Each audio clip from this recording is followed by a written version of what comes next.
What is up, everybody? Jaythestingray back here again. It's gonna be a fun one today. This is Vampire's Kiss, and this is gonna be in the Vimeo link if you guys would like to watch along with us. But looking forward to this. Should be a lot of fun. Got some guests coming in here. I'm gonna play this, and I hope the WWE doesn't copyright me once again. What's up, man? What's up, Jay? Oh, sweet. Got the Lone Wolf Hayden pint That's glass. right. That's right. Very nice. With apple cider, not Ah. alcohol. Cool, man. So it's kind of late for you right now, huh? It is. So got some changes. Ah, happening, Friday's but, off. Yeah, man. Awesome. So Yeah, thanks for hopping on. yeah, no problem. So what have you been up to this week? Oh, not a whole lot. I saw you were doing this movie, and I'm always excited for some wacky ass Nick Cage. So Yeah, man. This is a good one for that too. It's yeah, that's Dan basically sums up the whole movie. Abuses his secretary. Yeah. this is the one where he goes through the whole alphabet, right? In one scene, I believe so. Yeah. Yeah. Yeah. I wonder how much of that was scripted or how much of it was just him being No, crazy. how do you script that? He just, I don't know. I wanted to show some stuff off here that Mikey from the Dying Breed channel sent over to me. Oh, cool. So he sent me this silver screen horror from May of '77. A little beat up, Yeah. but I love these books. I've got quite a few of them now. And he also sent over a massive Universal Monsters. Oh, you can't see that very well, but it's yellow. Cool, Come on, though. that's not green. But yeah, massive like encyclopedia here. So looking forward to getting into that as well. You know, I've got all those. They put out that big box set, you know, with the main characters and then all their like side movies. And I think I've seen all the main movies, but you know, I don't think I've seen like any of those little sequel movies. So It's one thing I really need to remedy, man. I'm really not very caught up on the Universal or the Hammer movies yeah, from I'm around that time. same way. Hammers, I'm really bad on, so I need to. I know people always recommend like the horrors of Dracula, or it's never like the main ones that they're like is the best. You know, it's always one of the, like you said, one of the ones down the line. Right. Yeah.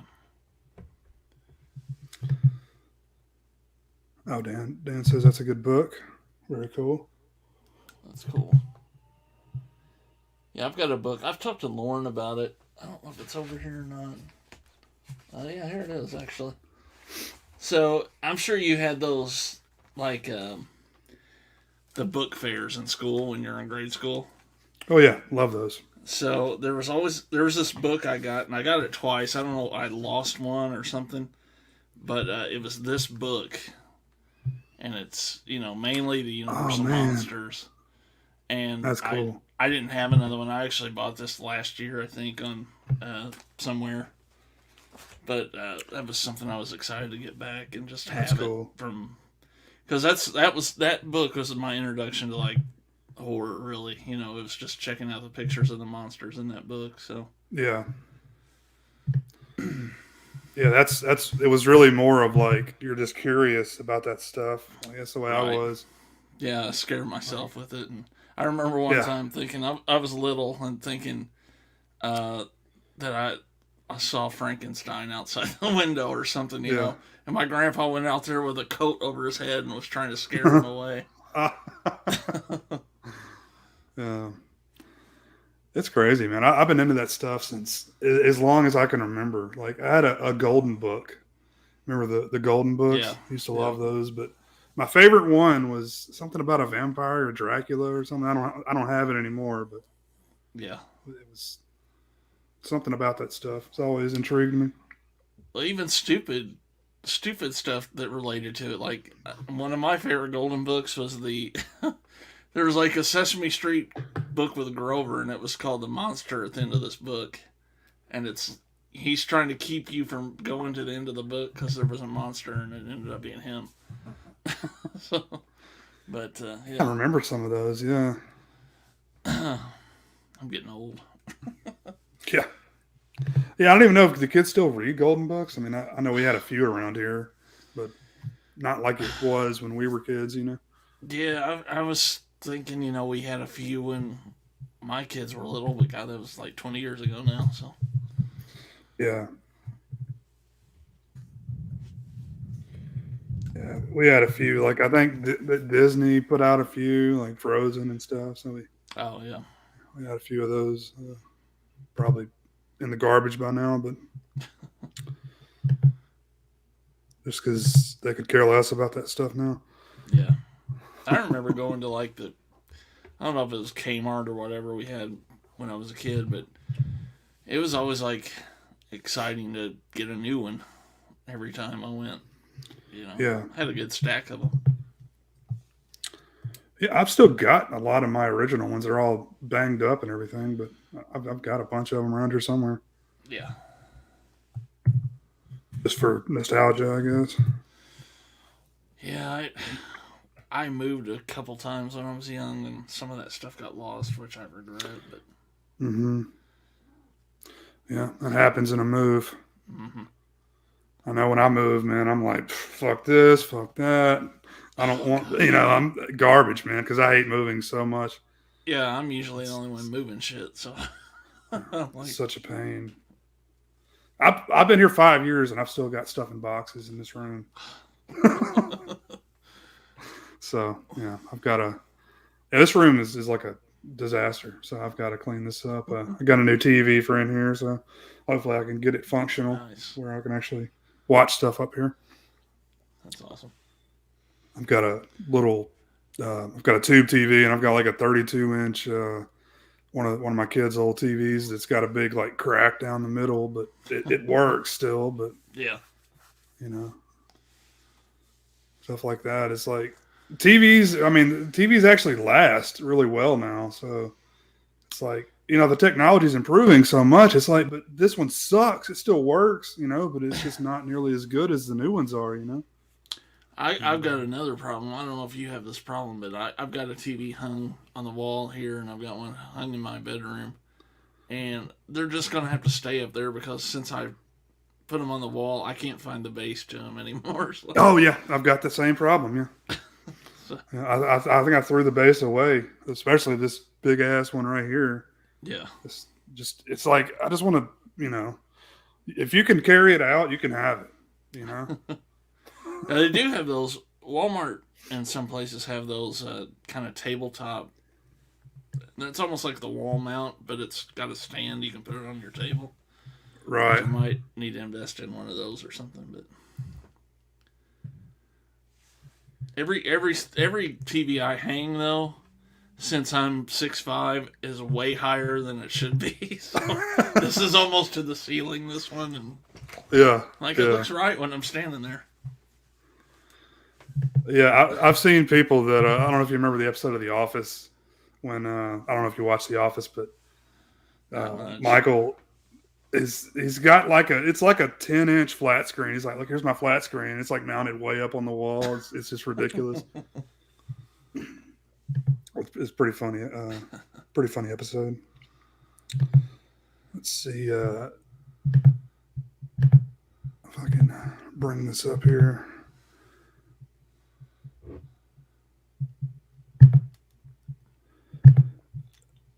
Sorry, Jess sent this to me last week and I forgot to download it, so I'm just going to share it. Let's give him a proper introduction here since we're anti-high C now. Oh. Because they will not put out the ecto cooler. Oops.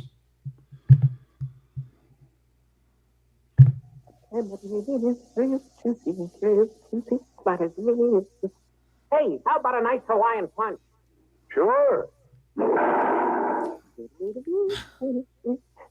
Juicy Hawaiian punch. Wasn't that a refreshing commercial?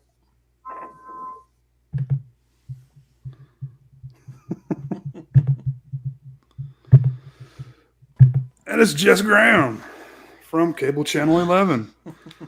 Oh man, Jess, you're looking great, buddy. What, you go to the spa or something?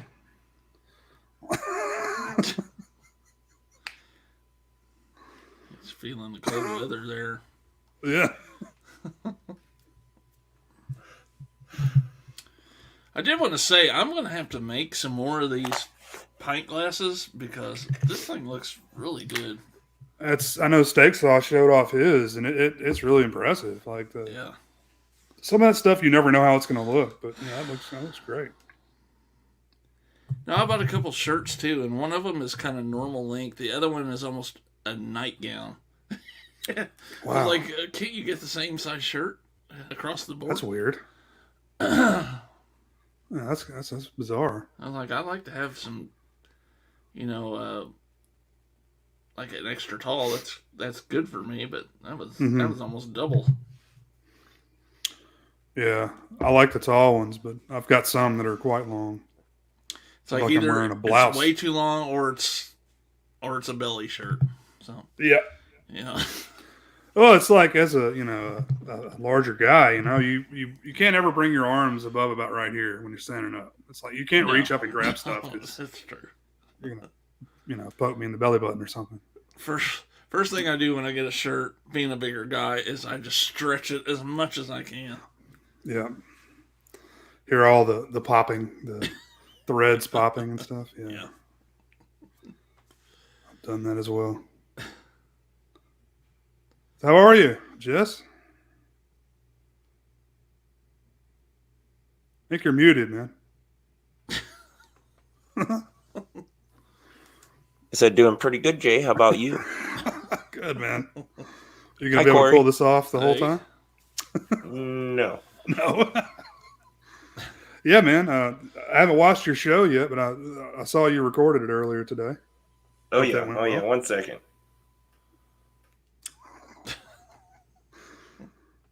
But yeah, everyone go check out the new Jess Graham Lives over on Cable Channel 11. Check that out.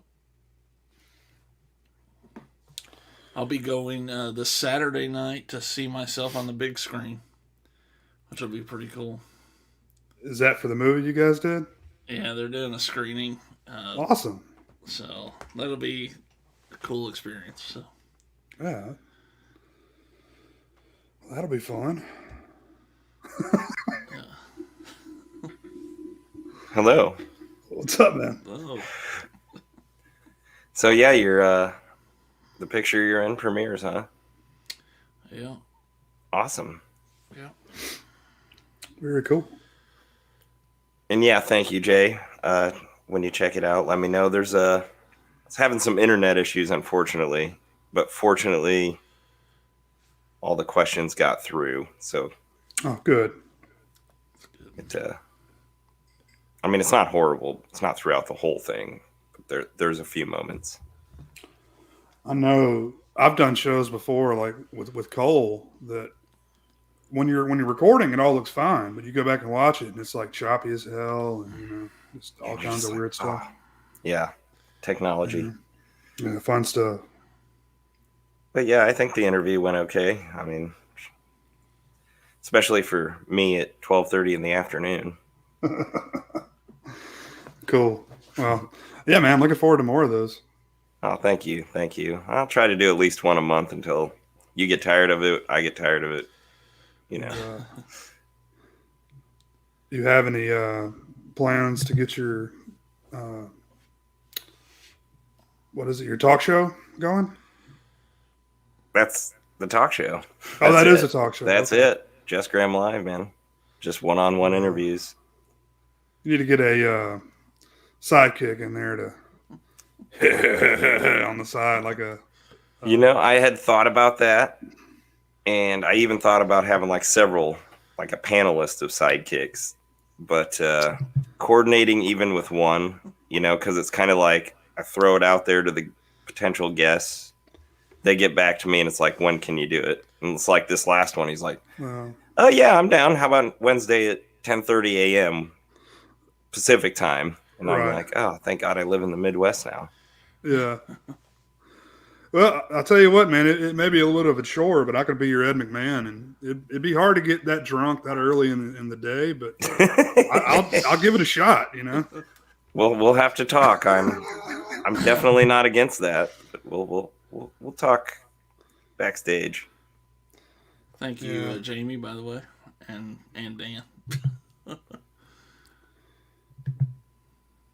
Jess is freaking Jamie out. You got to get the Ed McMahon laugh down the ha ha ha. Man, I miss that show. I miss the Tonight Show so much. Yes. Well, or I know it's still on, but that version, Carson. That's man. I would like sneak out of my room at night when I was like 3, just to like watch I would like watch Carson around the corner. You know, my parents would be watching it. I'd be doing the jokes the next day in kindergarten or preschool, wherever. Just love that stuff. Big Carson fan myself, and luckily my parents would let me stay up. I think that was like the latest show I could, especially if there was a guest on it that I really wanted to see. Oh, that's cool. I just don't like. I don't think that style of show works very well anymore. No. I don't like Kimmel. I don't like. The other Jimmy that actually does the Tonight Show now, whatever it was. Fallon. Yeah. Fallon, yeah. Like Conan I like. Was good back in the day. Yeah. Conan was good way back in the day. Yeah. Was like the last thing I actually watched. Like Conan, I watched pretty religiously. But, I watched Letterman. I like Letterman a lot too. But I was in and out on Letterman. But all in all, that's when I was a kid doing a cable access show, I was trying. It was because of Johnny Carson and Conan, and I tried to emulate that, but it turned out more like Tom Snyder's Late Night or something, or worse. I watched that too, though. Well, kind of like what I'm doing now. It's just I ask questions that basically I want to hear, or go through people's careers and let them take it. Sure. Funny Letterman story.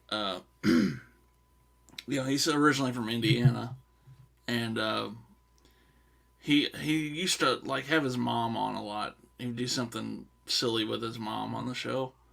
So I was at someone's town up closer to Indianapolis for I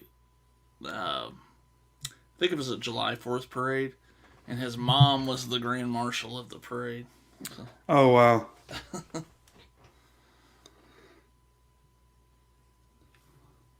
That's cool. But, yeah. I mean, does anybody watch those shows anymore? Like, I haven't watched any of that stuff in years now. No. I watched it. If you're really curious about someone's interview, it's on YouTube. YouTube, yeah, exactly. I have watched some on YouTube, but not, Yeah, I'll watch the interview but the whole show, you're right.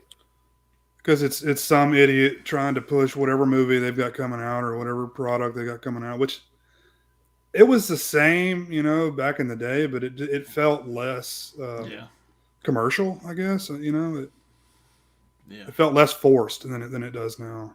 Yeah.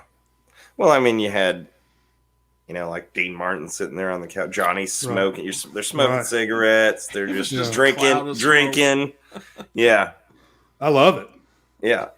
It's just like, yeah. Yeah. I think sometimes, even heated things because they'd get so relaxed and poke fun at each other. And coffee's thrown. Don Rickles that would come on there all the time and they'd get real crazy. Yeah. Yes. Yeah, man. It's, and half the stuff that came out of their mouth so you get canceled for now, Oh, yeah. Every one of them. I mean, even some of the things, what minorities would say on there, we get to be like, oh, you're done. Like Arsenio. It was, yeah. I know Arsenio tried to come back for a little bit. I don't think it lasted very long, but no. It was about 10 years ago or a little more. Yeah, that sounds about right. I don't think he lasted a season. Arsenio was big for me back in the day because he would have all like the people from the wrestling show on there. And Jason Voorhees, I think Kane Hodder went on there. One of my favorites and most memorable because I saw that when that first aired. I remember it well. Warrior went on, he like lifted up the couch and like he was, bench press the couch or something. Oh. Well, Arsenio would have the guests that the Tonight Show or the Late Show wouldn't have. Yeah, it was like the cooler version, Yeah. Bill Clinton was on there playing his saxophone before he got elected and stuff. Yeah, I liked Arsenio as well.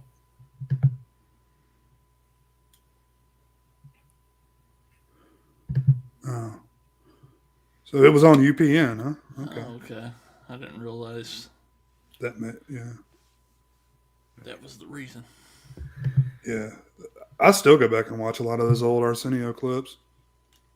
Well, and if you kids out there want to know what we're talking about and you don't know Johnny Carson, I think Peacock has a bunch of episodes of the original or the old Tonight Show of different decades too.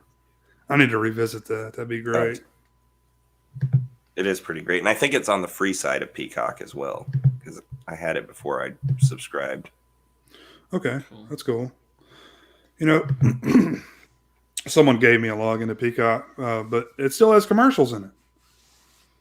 What are you paying for? It's ridiculous. I've heard that you're paying the double the minimum fee and you're still getting commercials. So I paid it. I mainly got it for Halloween Kills. And honestly, they had one commercial at the beginning. And the movie was pretty much commercial free. But now my shows are full of commercials that I'm trying to start on Peacock. And is all the old SNL stuff on there? Or do you know? I don't know if all the old stuff is. I haven't double checked. Okay. I used to love that stuff too. That's what got me in trouble in school, in elementary school, is I'd watch Saturday Night Live and I'd go, be doing Wayne's World in 5th grade. Swing. Yeah. Well, thanks, Jake. He says it is. Simon in the bathtub. Cool. Okay. Cool. Yeah. Yeah. That's what I cut my teeth on, was those old Saturday Night Lives. Yeah. Like I think they went on Nick at Night, maybe. They were on something that was on late at night. In the 80s. Like the very first cast, like Gilda, Dan Aykroyd. Yeah. Oh yeah. Belushi. Did you guys ever watch the Chevy Chase talk show? I think I saw a little bit of it, but it didn't last long either, did it? No, it didn't. It's like 6 episodes, wasn't it? I do remember when it aired and being disappointed. Yeah, I think that was like at his height of his assholedom, of him, just everyone hating his guts. So that probably didn't help with the show. But what about Dana Carvey had a show for about 5 minutes, and that was on Hulu along with a documentary about that show, which is really interesting as well.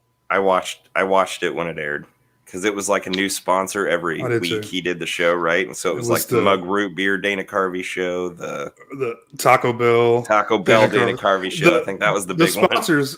The sponsors got worse as it went along. Like at the end, it was crazy. But yeah, man, Stephen Colbert and Steve Carell both started out on that show. That's right. Louis C.K. was one of the writers. So, lots of names came out of that show. But, and I love Dana Carvey, man. I think he's hilarious. He's just been in some bad shit. Yeah, he is. He is a funny guy. He's probably one of the best impressionists, if that's the word. Yeah. Impersonators, whatever the term is, around. I love him. But it's I guess you're testing out your waters when your opening clip of the first episode is Bill Clinton, like he has like dog nipples and he's like suckling lots of babies. He's got like multiple babies in his hands and he's they're all sucking on his dog tits. So it's I can imagine NBC wasn't too happy about that. Where do you go from there? Yeah. Just down. Yeah. Alec Baldwin had a show. Okay, I thought you were making a joke, Jamie. What's up, Mikey? I was showing off the stuff you sent to me earlier. Yeah, that's cool. Very Stuff. cool. But well, cool guys. You want to get started on this thing? I almost forgot we were watching a movie. Yeah, I'm only 30 minutes in. I think I've been worse than that.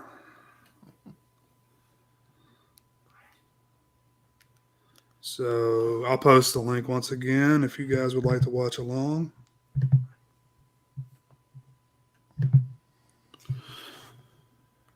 Yeah, I guess there's no reason. Why didn't Nicolas Cage get a talk show? Oh, man. They wouldn't have got through anything. You know, I'd love to meet that guy. I bet he's not. I mean, I bet he's like a pretty cool guy, you know? I would think He's so. like, you know, not as crazy as you think he would be. Yeah. But watch this and the Wicker Man remake back to back, and you'll think he's wild. As bad as that is, I really love that Wicker Man. Or the Bad Lieutenant, Port of Call, New Orleans. That's a fun one too. But cool, you guys have it ready to go? Yep. Cool. All right, guys, I'm going to count down. When I say play, you're going to want to hit play. 3, 2, 1, play.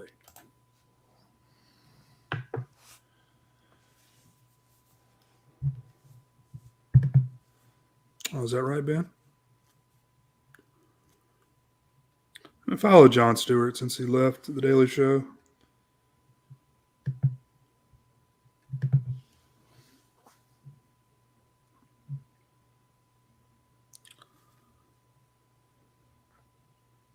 This is a rip of the Blu-ray. It was a double feature with like High Spirits or something. I've never seen the other movie, but Cool. Maria Conchita Alonso. She's great as always.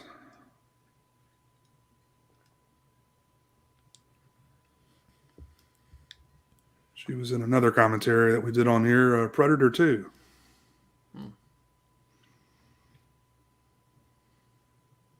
That's right. Ben's bringing up Pig. Have you guys seen that? I haven't seen it yet. I've got a copy to watch, but I haven't watched it yet. I haven't either. It's people say it's good, but it's not a horror film from what I understand.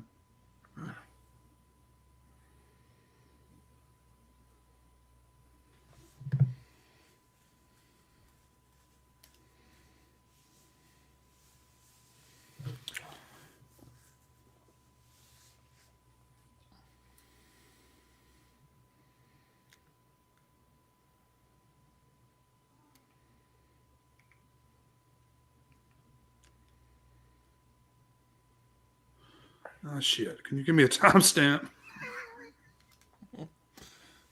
I've got 152 to 4.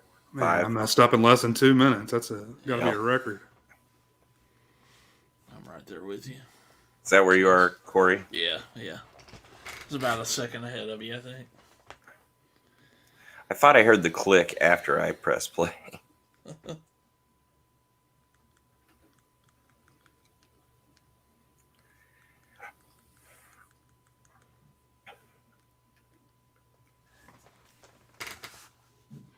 I was trying to see if I got the captions on here. I've been trying to get the captions going.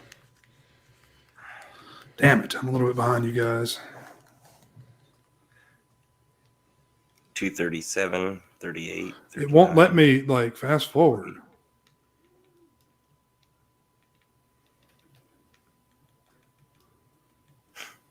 How I manage to do this every week. Oh well, I'm a little bit about a minute behind you, so It won't let you fast forward. Do you want us to pause it? no, I don't want to mess anybody up. I mean, You could do a 3, 2, 1 pause for Corey and I, and then no, I don't want to. I'm at a minute 30. How much behind you is that? We are 320. Fuck.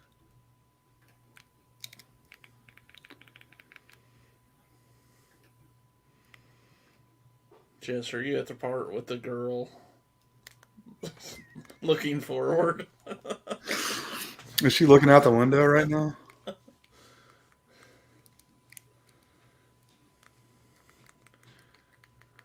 Yeah, it's like nothing. Come on, dude. Strange. Yeah, this is on the Fire Stick, so it's not cooperating. Oh.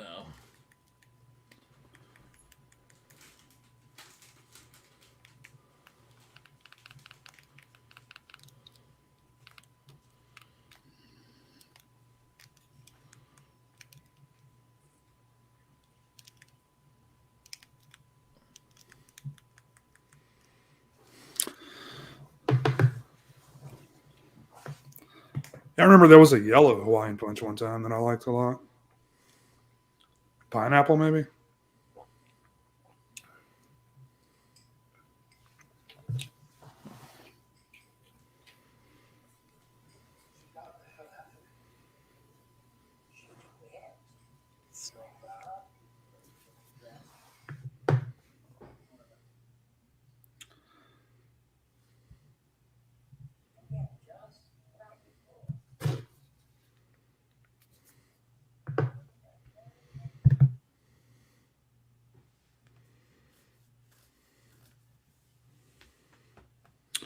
Yeah, that's a good point, Clue.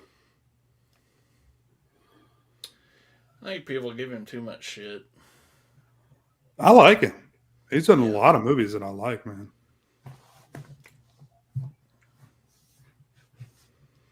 One of my Like favorites, Face I Off? feel is kind of underrated, is that movie, The Family Man. Family Man. Okay. It's kind of based around Christmas. It's kind of a like he finds out what his life would have been had he married this one girl, and I don't think I've seen that one. I like it. I think it's kind of a good Christmas type movie.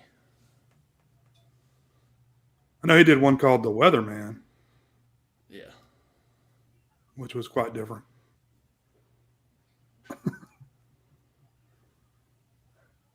And of course the David Lynch movie with the famous snakeskin jacket. Oh.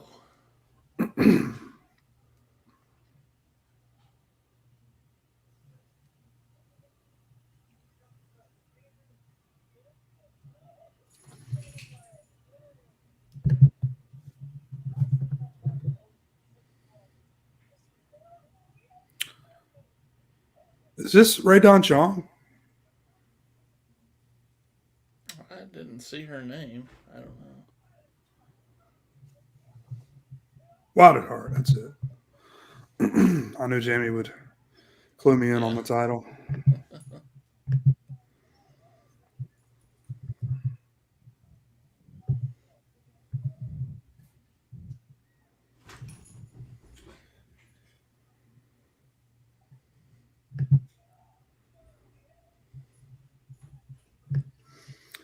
Let's see if this is Ray Don Chong or I'm just racist.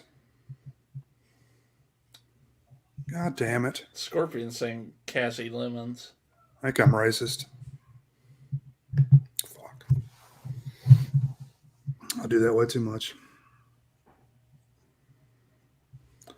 Yeah. Oh, okay. It's the girl from Silence of the Lambs. There you go.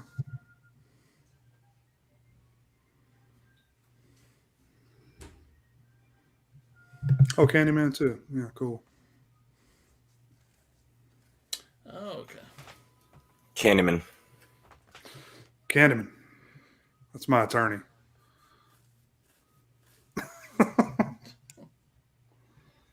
My stockbroker is Spider-Man.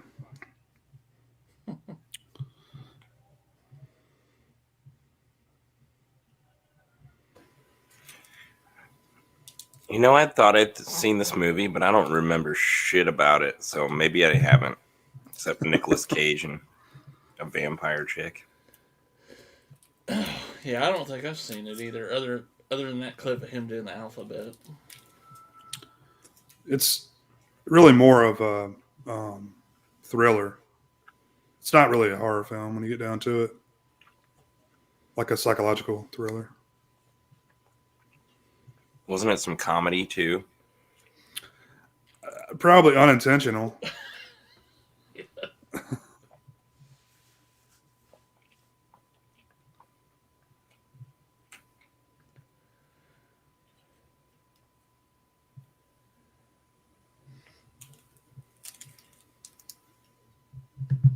Ah,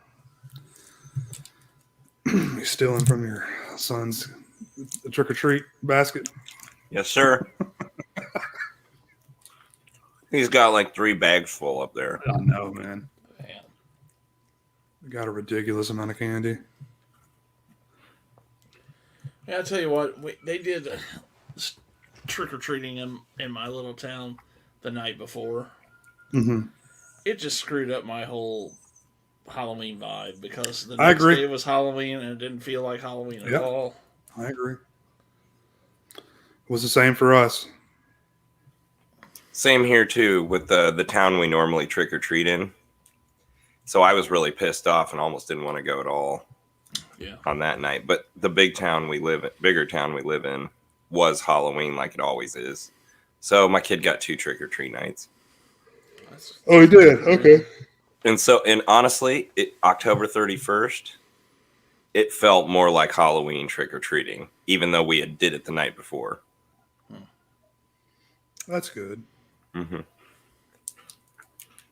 Yeah, I wound up going to sleep early Sunday night and not really doing anything Halloween related, so it wasn't nearly as much fun as usual. But I mean, at least I didn't have to do all that crap on a Sunday night, But yeah, that's part of it, though. It is it's school night, rain, snow, cold. Exactly. It's Halloween trick or treat night. It's the 31st. Doesn't matter what night it falls on. He was like, now, well, it's on Wednesday, so we're going to do Sunday night this week, or Saturday night, or whatever. So just round it up to whatever night you want it to. I'll celebrate Halloween the whole month of October. Mm-hmm. But when it comes to trick or treating, October 31st is when it should be. Oh, man, those shoulder pads.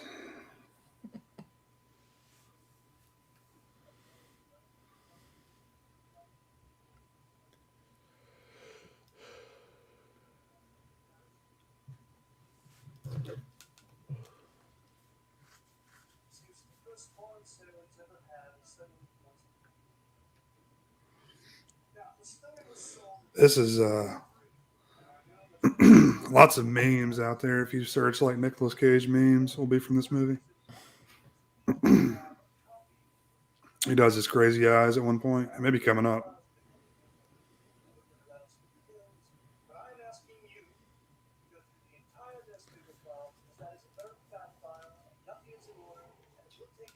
Is that picking up too much audio on your end?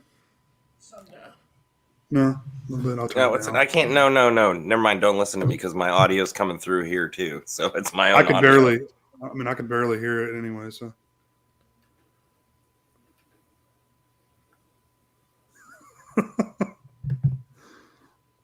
Yeah. Exactly.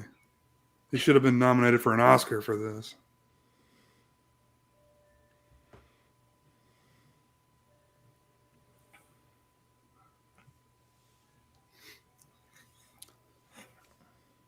Something about a street hot dog that just makes it taste better.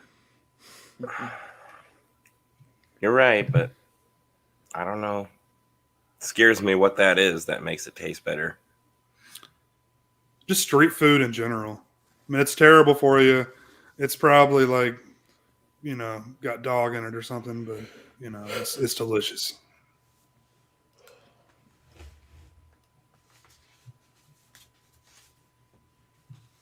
It's never cleaned, the cooking area, so that's why it tastes so good. Right. And it's so unsanitary. Gives it all that flavor. I don't want to think about it.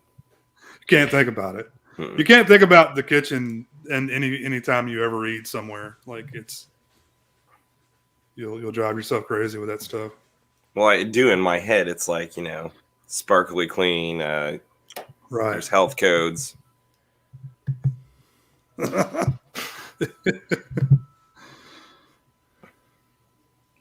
Yeah, they got a C. Come on, they're doing their best.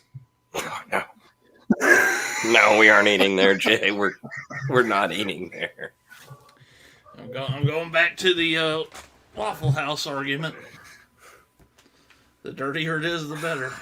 But you guys, see? So here's another theory I always had too. And my ex was really bad about this. She would always complain about her food to the waitress wherever we went, so they'd take it back. Like, what are you doing? They're gonna do even worse stuff to it now. Yep. If you send it back, it's getting spit on it. Absolutely. Yeah. First of all, the people who cook my food and the servers, I am always the nicest to. I mean, that even aside, just because that's a tough job. But I always picture the French toast scene in Road Trip. Yeah. Yeah, I don't never send food back. Or Waiting. You seen Waiting? Yeah. Oh. I enjoy that movie, but it obviously disgusts me that people could even do that to other people. They are. I was a cook in a few different places, so I never did anything unsavory, but other people did. Yeah.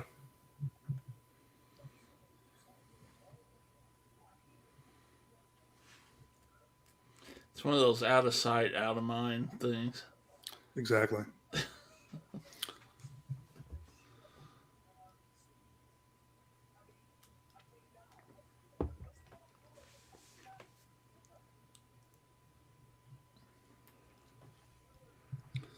The music in this.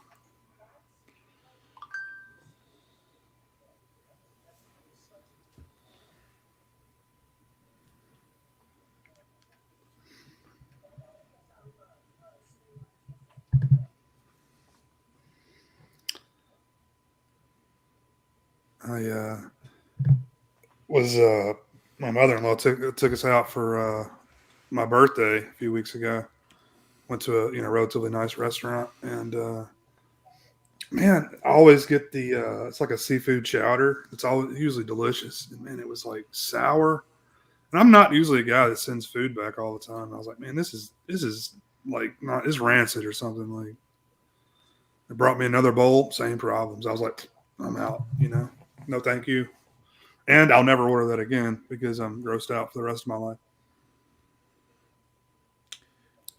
Worst thing that ever happened to me was me and my friend went to this place called Show Me's. It was basically like a Hooters ripoff. Oh, yeah. And I got like this barbecue chicken breast sandwich.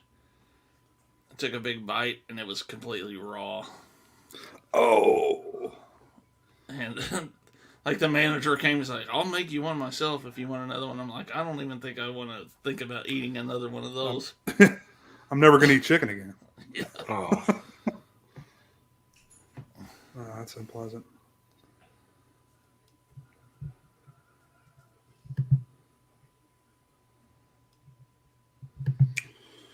Cool, Jamie. Yeah, Vegas is awesome.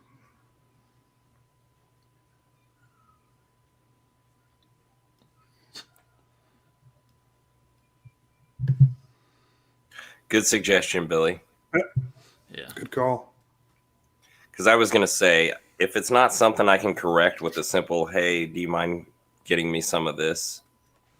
It's like I'm just going to eat it or not eat it and just not go back to that place then. If it's that bad of a mistake. Yeah.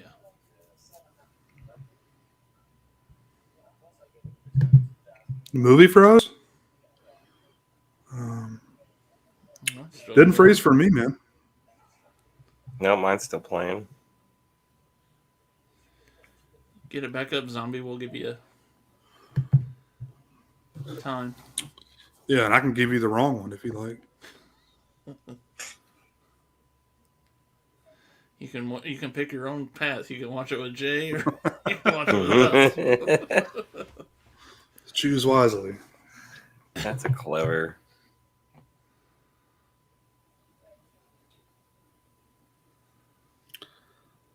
Nick is a player. Who said that earlier? Yeah, he's a different lady every night for this guy.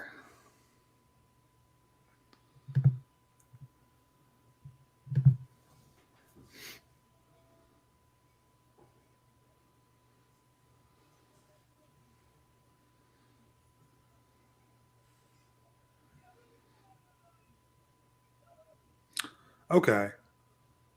So he does actually get bitten. Okay. Yeah. See, it's I don't know.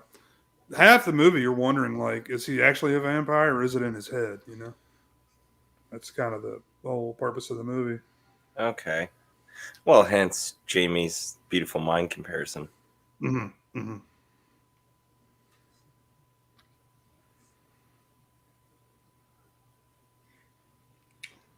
I am Count Fagula after all. So.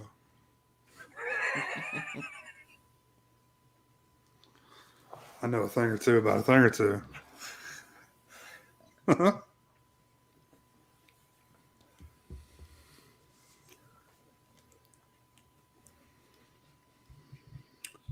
Okay, Billy.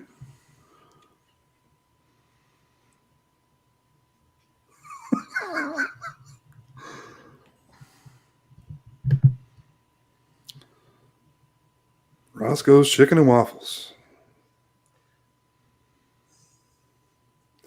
Yeah, I heard a lot of the pandemic hit a lot of places in LA from what I've heard, Cliff.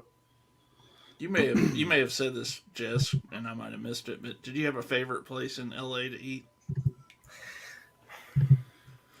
No, nothing fancy.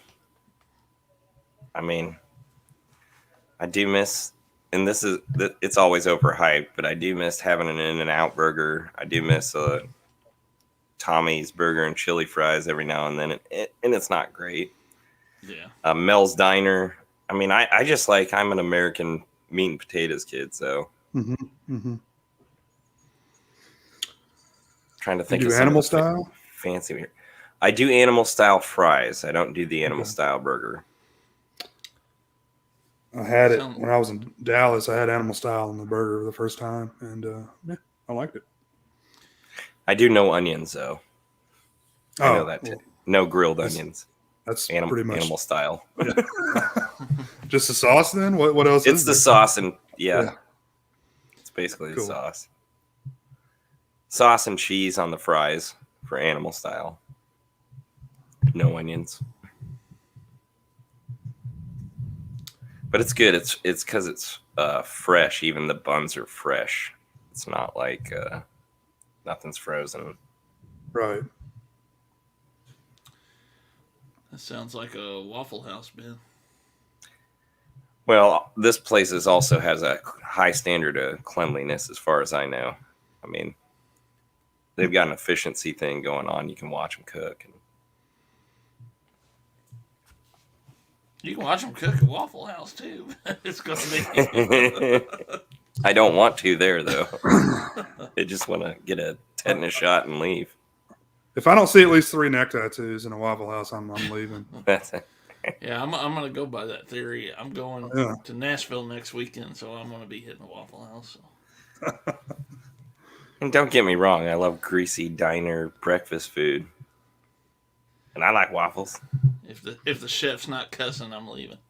Yeah. Smoking, cussing. You can smoke, cuss, and be foul, but you could also, use some soap and water too. He better be wearing house shoes too. Yeah. Yeah, man, it's like I've had some experiences at Waffle House now. I guess those aren't popular up around where you guys are. I don't. They're not real close to me. I mean, the closest one's like 2 hours south of here. Wow. They're all over the place here. Yeah. They Shit, you go down south, every exit there's one. Yeah. And it was one time the guy was like decided he needed to change like the air vents or the air filters or something at this exact time, and he was like fucking with it, and all the dust came down on our food and drinks and stuff, and it's like, come on, man. It was one time there was like a roach in somebody's food. No, I'm done. But you get you that all-star special for $4 or whatever, and you're good to go.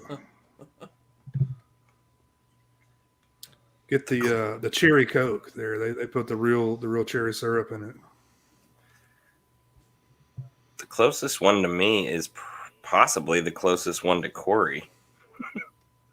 The same one. Wow.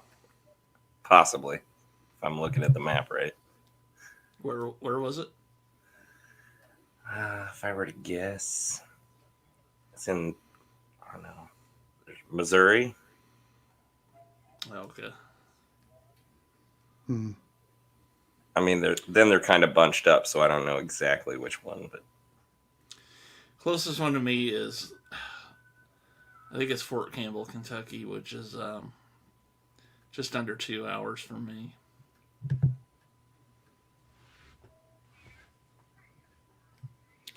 This is when it gets really good. He's going full ridiculous Cage.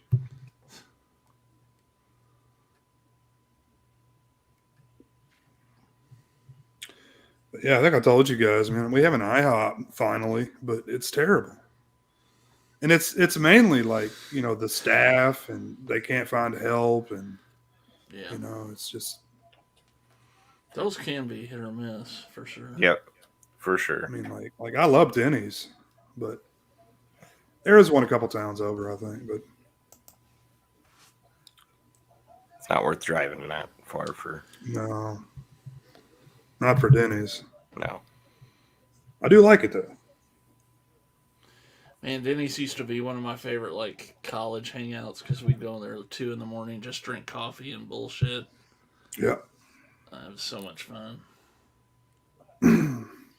And we'd go. I mean, Waffle House is probably the place we went like late at night, but we'd go to like Applebee's, and we'd order like, we'd all get a drink, and like a thing of chips was like $2 or something. So we'd have like 10 people there. We'd all have giant cigars, just smoking this place out. And man, another thing that I really haven't done this since college, but after the whole COVID thing, I've been like itching to like just walk around a Walmart at 2 a.m. Yeah. I don't know what it is about that, but I miss it. Yeah.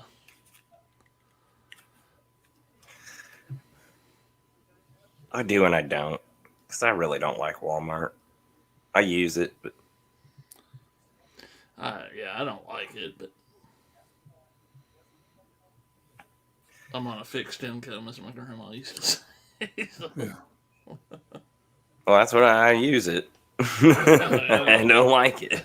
Well, it's so much cheaper than a lot of other places. Oh, yeah. You can get, It really is. And they've got all the new stuff. If you're ever looking for like the new stuff, like it's at Walmart, because they're, I guess they've got somehow got the upper hand there.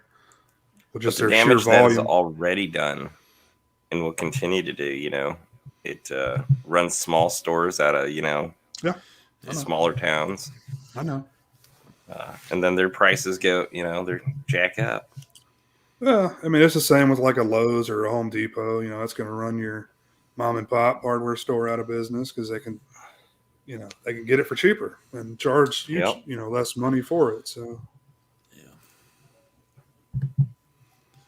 could buy even to your like Ace Hardwares and things that were a chain still, but they were smaller. And we still have some, but yeah, they're struggling.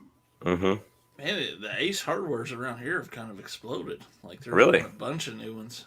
Ours was gone a few years ago.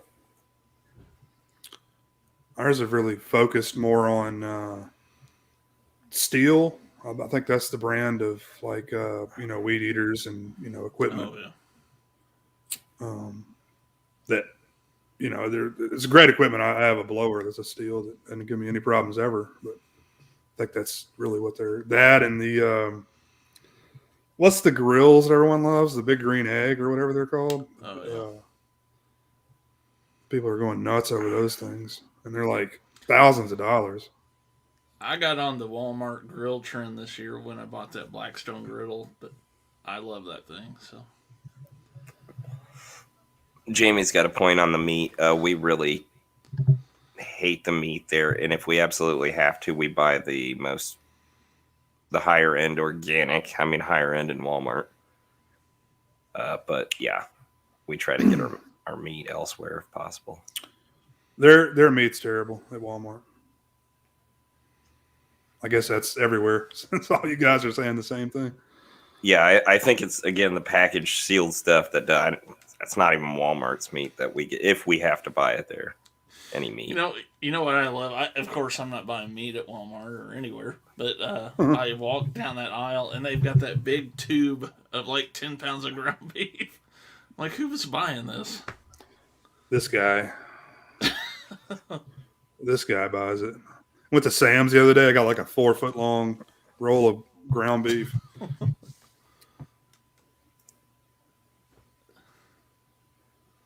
Yeah, a lot of the IHOPs in LA suck, Cliff. What's up, Roland? It's hit or miss with both Denny's and IHOP in LA. You can make it to a Mel's Diner. It's slightly more expensive, but it's better. This is a chain too, but you guys like Cracker Barrel? Yeah. The little I get to eat it, yeah. Yeah. I know Pizzow goes every year for Thanksgiving. Oh yeah, yeah. I think I remember hearing that. Out in LA, you were mentioning restaurants. A couple popped into my head. I enjoyed Barney's Beanery, but the one down on Sunset, Cliff probably knows what I'm talking about. You said Barney's Beanery? Barney's Beanery.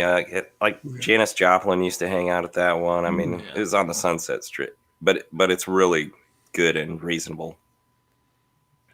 Nothing super fancy. They got great chili. Cool. Yeah, Jamie with the humble brag here. Yeah. All right. We know you get your fresh meat. Now that I'm back in the Midwest, yes. The in-laws buy like a half cow or Really? buy, yeah. And so we have meat stocked in the freezer. Do they cut it up for you and all, or you have to do that yourself? Yeah. No, we don't. Butcher? Yeah. The butcher will. And my mom, they when she was growing up, they had cows, so they would like sell most of them and then keep a couple for themselves, and they ate good. I'll bet. Yeah, I love my beef.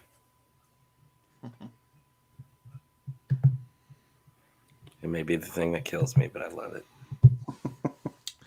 Yeah, I always do. I always try to do Chinese on Christmas Day. But we don't. Yeah. We do all our family stuff on Christmas Eve, so. And we do like hibachi sushi on Christmas Day. It's a fun tradition. Nice. That my wife and I started before we even got married, so I had it going for over 15 years now. Nice. Wow, congrats. Thank you. It's pretty awesome.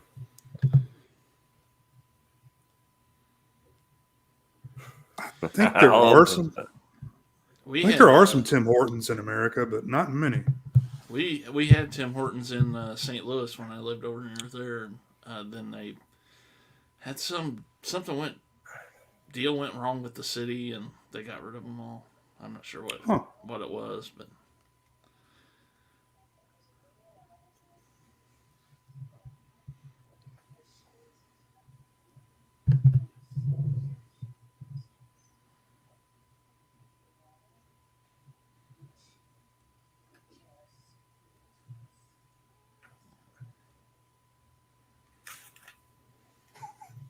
Oh, yeah, I've heard of cattle decapitation before. Good hammer.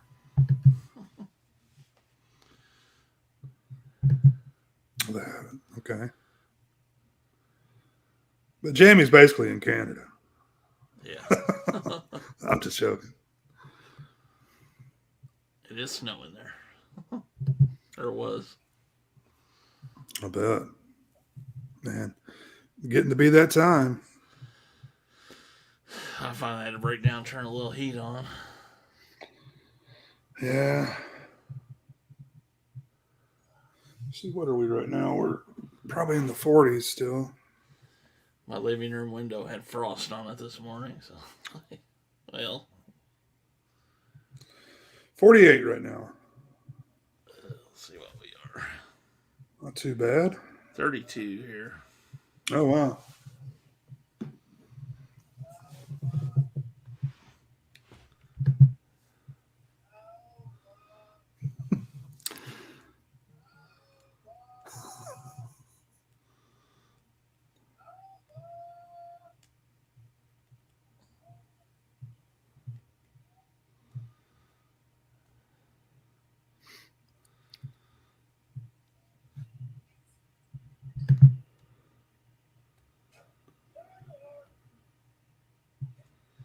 Roland says it's 31 in Ohio.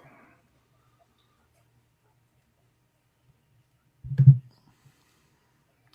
had to be weird to be so close to another country like that. You just cruise over to. Yeah. I've heard they have a pretty strict border, especially since, COVID. Yeah. Never been to Canada. I'd kind of like to go sometime. Yeah, me either. I need to one day.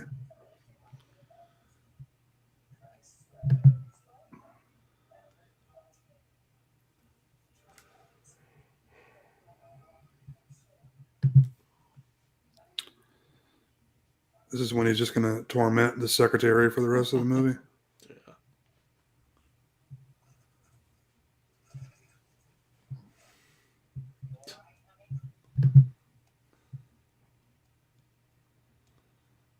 Yeah.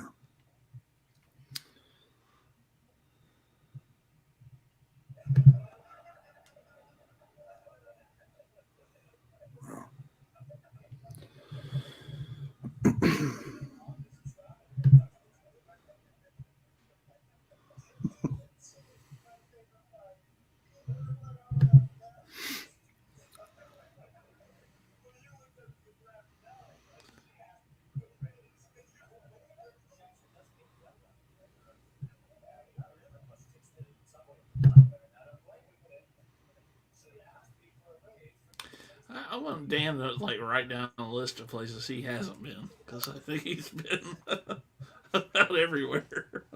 He's a busy guy, that's for sure. No. Oh. Well, I've heard people do more than that in Tijuana, Ben.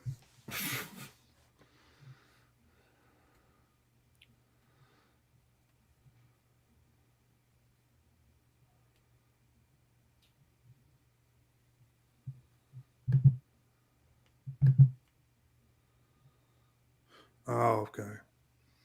9/11, yeah, that makes sense. Oh, yeah. Man, I don't even know where my passport is. I have one. I've got one too. It's been expired for 14 years. How long do they last? I was thinking 10. So 10, yeah. Yeah. Yeah, mine to be expired too. Is that a big ordeal to get that renewed these days? I'm not sure exactly anymore. I got mine before the first trip I took to Poland, and back then that was pre 9/11, so it wasn't. Yeah. Get a picture and fill out the application. That's all I think I did.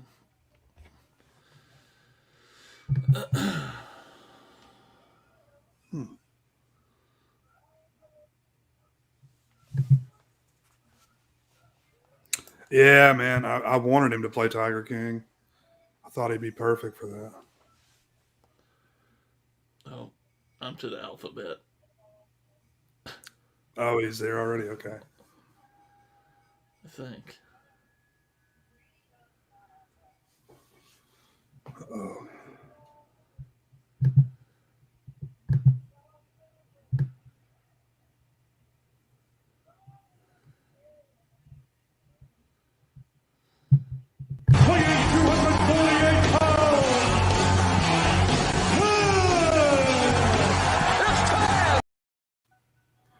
It's Taz.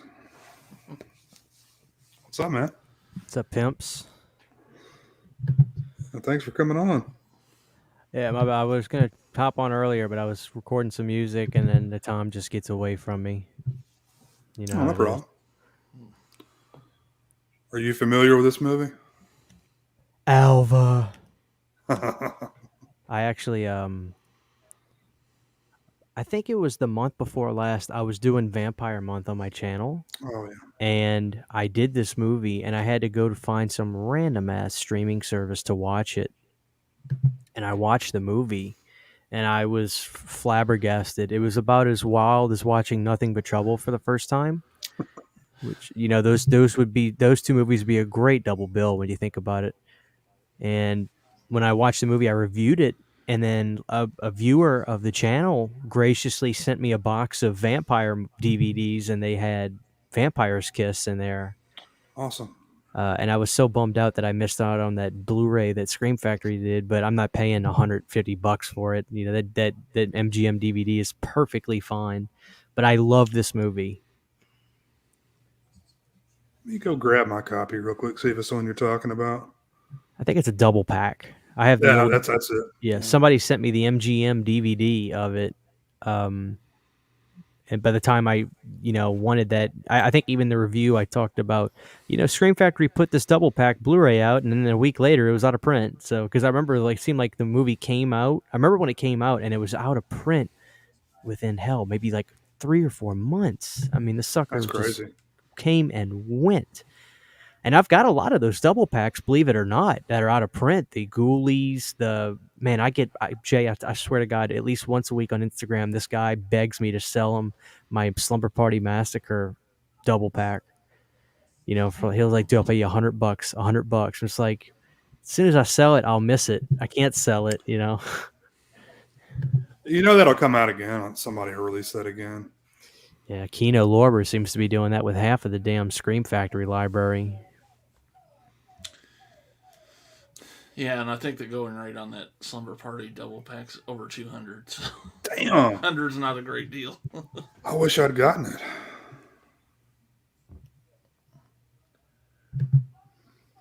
Sorry, Good Hammer.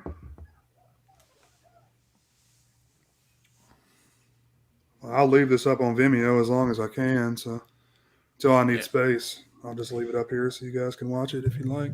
Roland's got a point that Kino is doing a lot of that out of print stuff. If they put out on 4K, that's a day one pre-order for me.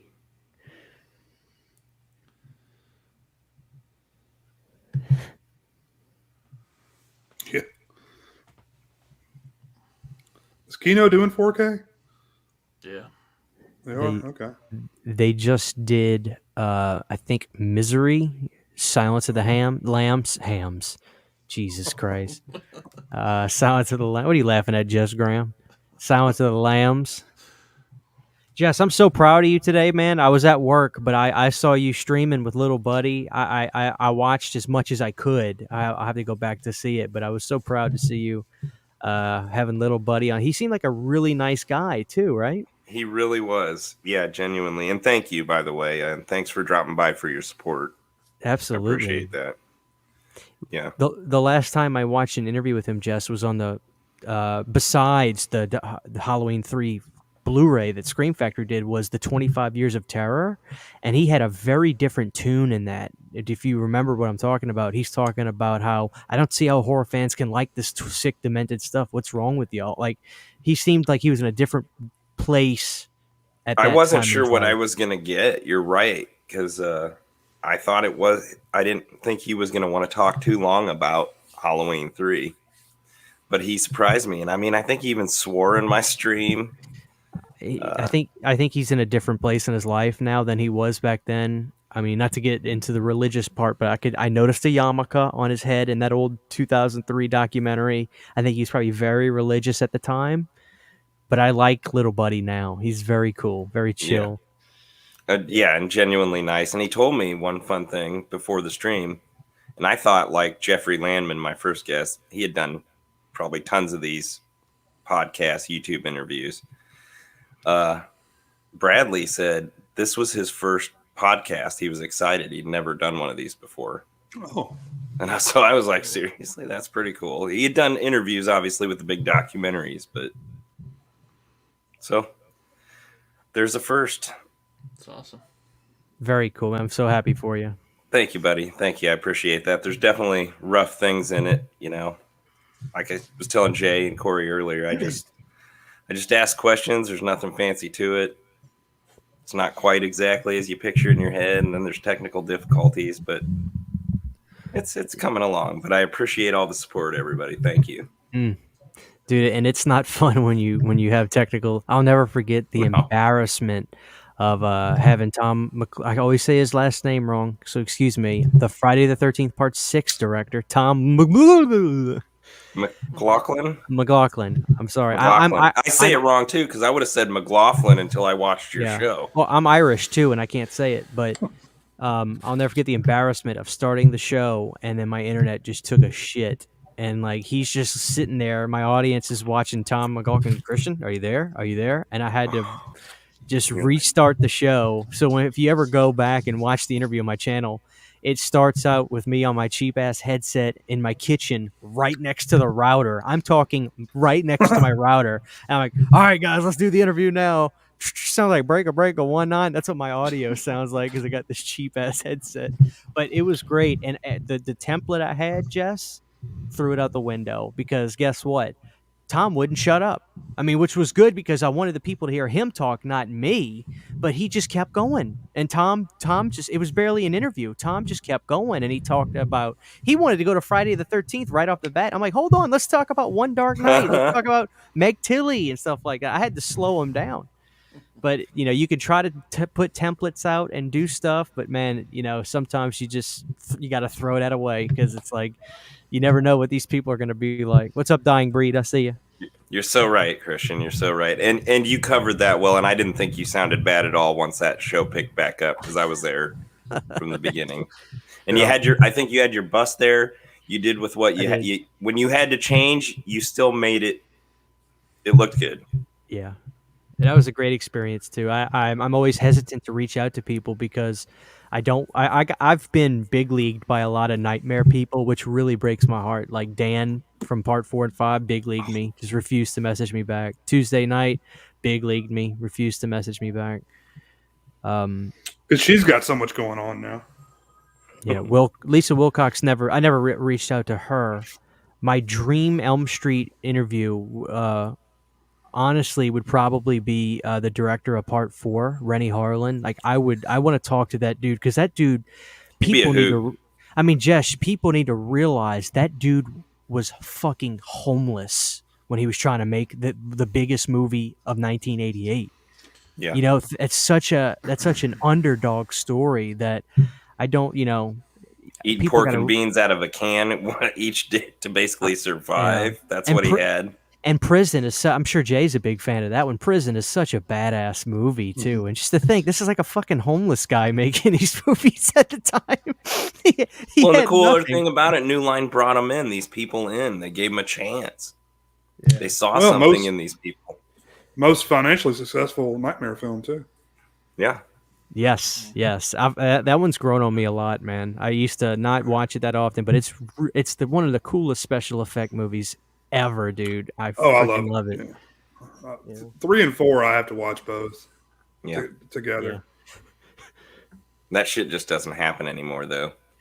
In the industry. Dude, it's the fucking New Line was the fucking Wild West back then, dude. Mm-hmm.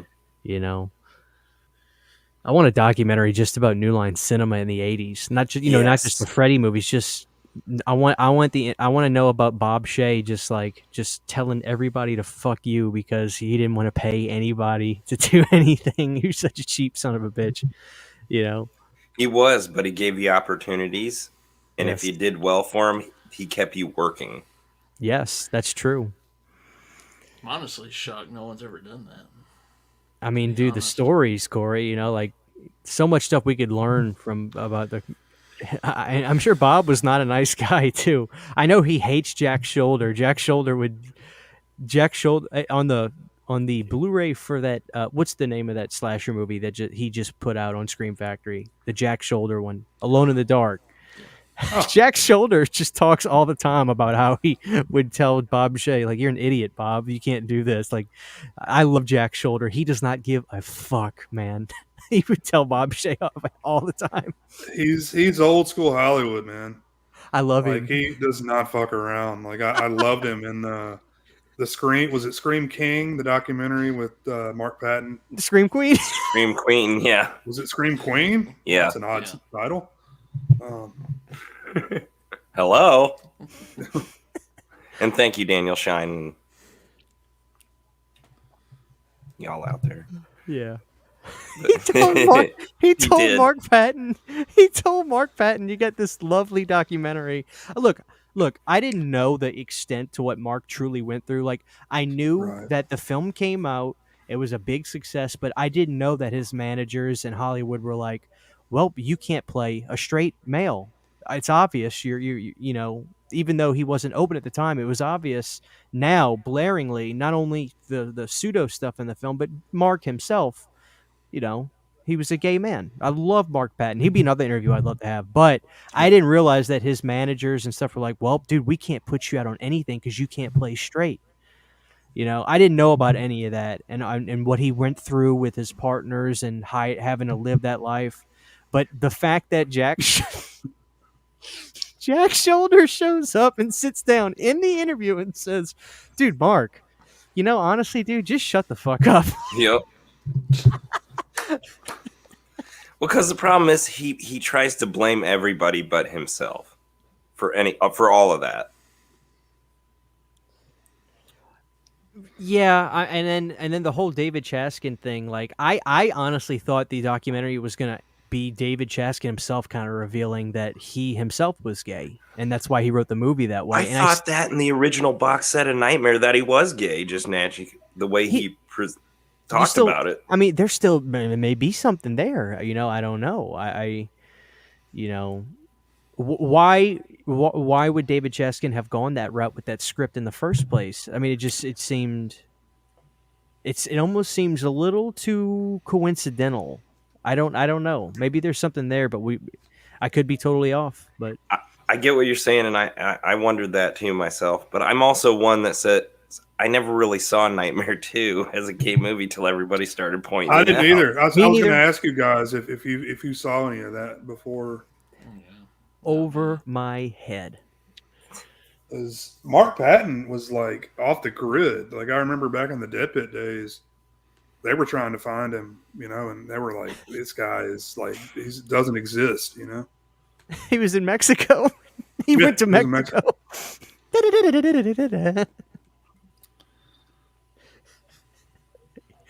Where I thought he did a good job. Oh, I love him in part 2. Yeah. I love that dude. I love Clue. Every time I watch that movie, I'm so happy seeing Clue being like, I want that room unpacked, young man. Gallagher. I love Clue. I do too. He didn't get his blowjob though. Or did he? He says he didn't, but I bet he did. All right, Dying Breed. That's a great Blu-ray, man. I was very happy with that transfer on Nothing But Trouble. Like spiders on a birthday cake. I need to get that one. Dude, that's one of the most insane movies ever. You know, Dan Aykroyd is a maniac. Dude, he's crazy. If you would have put Judge Volkenheiser in Texas Chainsaw Massacre 2, he would blend in with that family so perfectly.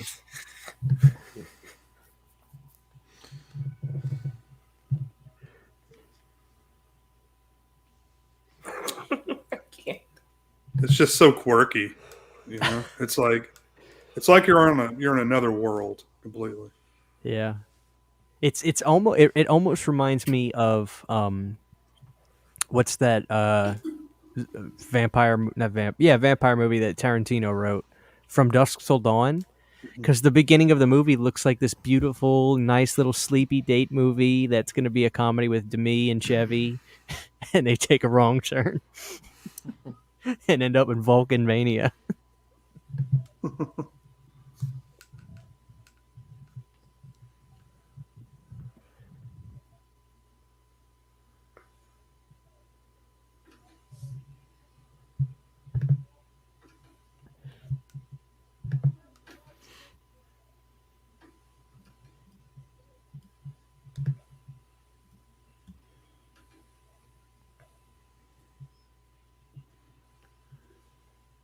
Trying to see what else I remember Maria Conchita Alonso from besides Predator 2. I know she's done tons of stuff.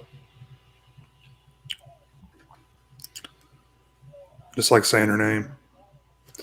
She was in Fear City, directed by Abel Ferreira.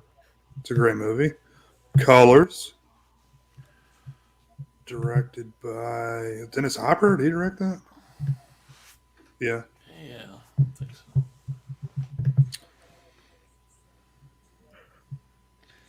Need to watch that again. It's been a long time. The Running Man, Extreme Prejudice. Extreme Prejudice is a great movie as well. Nick Nolte.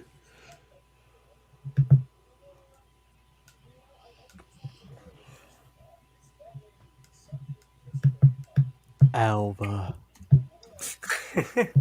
That cracked me up too. By the way, for you guys that go out and do it, next weekend is the Walmart Media Black Friday. Okay, cool. What do you mean? They're doing like the 3 weekend thing again this year too. So their Black Friday for movies and stuff starts next Friday night. So do you have to go to the store? Yeah, I think starts Wednesday online or 5 a.m. Friday. So.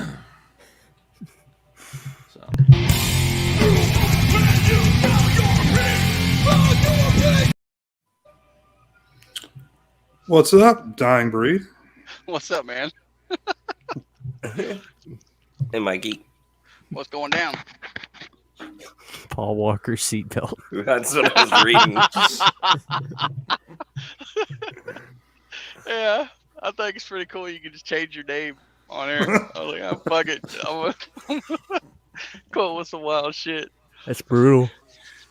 No, it was so crazy because you had talked about it and you said your title was like, I was like, nothing but, it's like, have I seen that before? And I was like, yeah, I remember that movie. And then you showed the box. I was like, holy shit. Like, Yeah. I ain't seen that thing since probably VHS. Yeah. That I can remember. But it's one of those good ones. Oh yeah, man. It's a wild ass movie.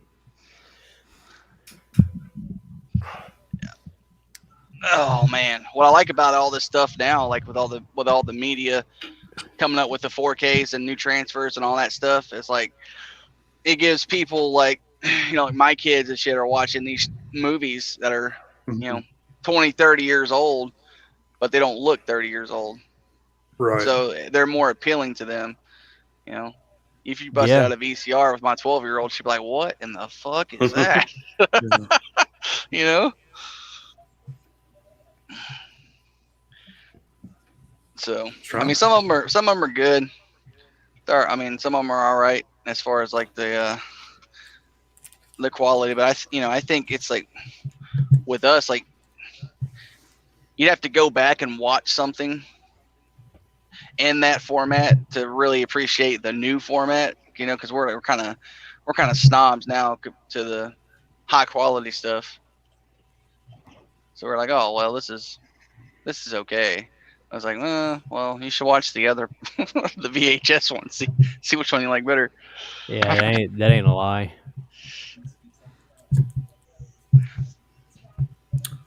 It's Maria Cachita Alonso, zombie. I'm going to say her name as many times as possible. Zita Chiquita Chihuahua. What? Burrito taco. Getting diabetes for everybody. Diabetes. What's up, Corey? What's up? So, I had to send y'all a picture of my kid at Halloween. She wanted to do female Pennywise thing, and I did her makeup, cool. and like I think I did okay. You know, wasn't perfect, but Did I already see that pic? maybe no, I don't think so, because I don't put stuff like that on my Instagram.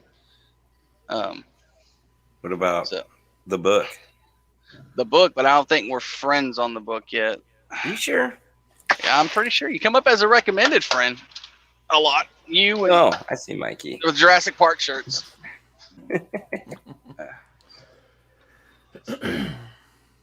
It's a good price on that. Swore Nothing we But became Trouble friends on recently. Amazon. How much is that going for? 16 and change. Shit. I'm going to go get it. What was that again? It's $16 and something. For one movie? Nothing But Trouble Blu-ray. Oh yeah. Oh yeah.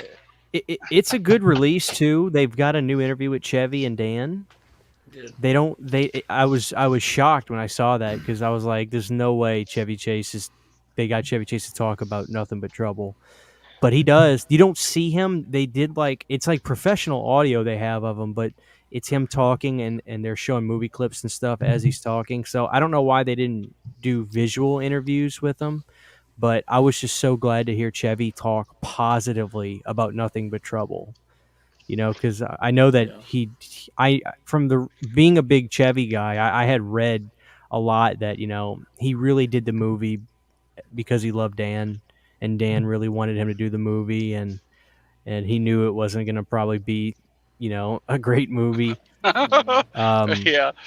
But the studio got behind Dan, man. Dan was a powerful dude by that point, you know, and I mean, he wrote Ghostbusters, for God's sakes. It's like he had the keys to the kingdom at that point, and he got Demi on board, and dude, that performance he gives as Judge Vulcanheiser is just one of the most that's from the mind of a madman. I mean, you can't create a character like that in your head and give it to somebody else to do. Only Dan could have created that character. The sausage scene is probably one of I love that. They're so disgusting, but it's so awesome at the same time. Fix yourself up a couple of dogs. It's so vile. It's just, dude, it looks like so good on Blu-ray. I swear to God. Yeah, I'm looking forward to it. But I mean, the thing is, like, you know, he's spot on. Chevy Chase is spot on. No matter what he does, his comedic timing is just on. He's always on. Boom, boom, boom, boom. And so, like, no matter what movie he does, he's always going to be him. Oh yeah, it's kind of a good thing. You're damn right, man. And I'm a big Chevy Chase fan. I battle with people all the time. Like, Bill Murray's better. I'm like, I'm not saying he isn't, but fuck, I'm a Chevy Chase guy, man. And I love Chevy. When Chevy doesn't want to do a movie that he does, his like reservations about doing it and just his bad attitude just works in all this shit. And it's perfect for Nothing But Trouble, because you could tell he doesn't really want to be doing this movie, so he's pissed off the entire movie, but it fucking works so well. I love him in Nothing But Trouble. And we are friends, Mikey. I just double checked, and I did see that picture. Oh, okay, there you go. I think it was recently. Oh, there we go. Okay, we might be. Yeah, I'm a social media guy. To a lot of my friends, I send them all kinds of shit. My buddy Jeff hates it. He's like, "Man, will you stop sending me shit?" I'm like, "No, man. You gotta see this stuff." You're what they call an influencer. An influencer? Oh yeah. It's you and then Kendall Jenner, I think, is right below you. Well, but- That's right. That's it. Right. Or neck and neck. Neck and neck. Yeah, I did tweet out a picture of me and Chris Pratt. Told him if he wanted me to play his brother in a movie, I'm down. That's like kind of an inside work joke. Guy load where we load our chemicals from. I come there one day and open the door. He says, "Man, you look like somebody." I said, "Well, I am somebody." And he's like, "No, you look like somebody famous." I said, "Yeah." And he said, "Yeah, you look like that one guy from Parks and Recreation." I said, "What?" I said, "You talking about from Jurassic Park, Guardians of the Galaxy?" Yeah, that guy. What, you talking about Chris Pratt? He's like, "Yeah." I'm like, "Okay, I'll take it." Shit, Yeah. hell yeah. I'm like, I'm more the fatter. Yeah, I'm more like the Parks and Rec Chris. You know, more than the Guardian Chris. Yeah, so I gotta stay away from that Halloween candy. Come on. Mhm.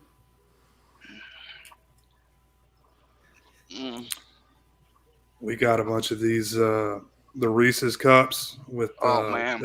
it has Reese's pieces inside of the cup. They're pretty wild. Yeah. I like the Take Fives a lot with the pretzel inside. I like Oh, this yeah. too. And they've got the Reese's big cups with pretzel pieces in it now. That's like my favorite thing. Oh wow. They're really good. It's all the same shit. They just put it in different Yeah. forms. Yeah, I picked up. What was it? No, I was saying I picked up Die Hard. It came in today, so we were watching that. It looks pretty good. That scene where he's 4K? in the Die Hard Yeah, 4K. on 4K. Yeah, Oh man, cool. Oh, nice. it looked pretty. It actually looked pretty good. I posted a picture. It's on my is it on my Instagram? It might be. Hell, I don't know. I usually try to do all of them at the same time if I can. But it's him where he's in the air duct and he's like lighting his lighter. You know that. And of course, everybody's taking a picture of that scene, but it looks so clear in the picture. And it looks really good. I mean, it's one of those movies kind of like, I can't afford all these 4K. That was only $10 though. I mean, Oh, really? yeah, and it was on Amazon for $10 or Amazon, however you want to say it. Amazing. Yeah, kind of like Kinderman. Well, shit, I'll just buy that one too. What the hell? I'm They had trying to be selective about the 4Ks I get. It's Yeah. it's hard, but the pricing on them are getting better. I've noticed that, especially with the boutiques, they're doing pretty good. But when I first started getting into it, right around the time Chapter 2 came out, it was just like $29.99 for the 4K. I'm just like, Jesus Christ, man, that's a family of 4 supper. I can't be, Absolutely. I've had many vices that cost lots of money. Still do.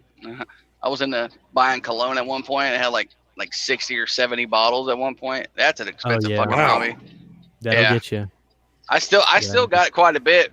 I remember when we ordered a bed from a furniture store, and the guys came to put it together and all that stuff.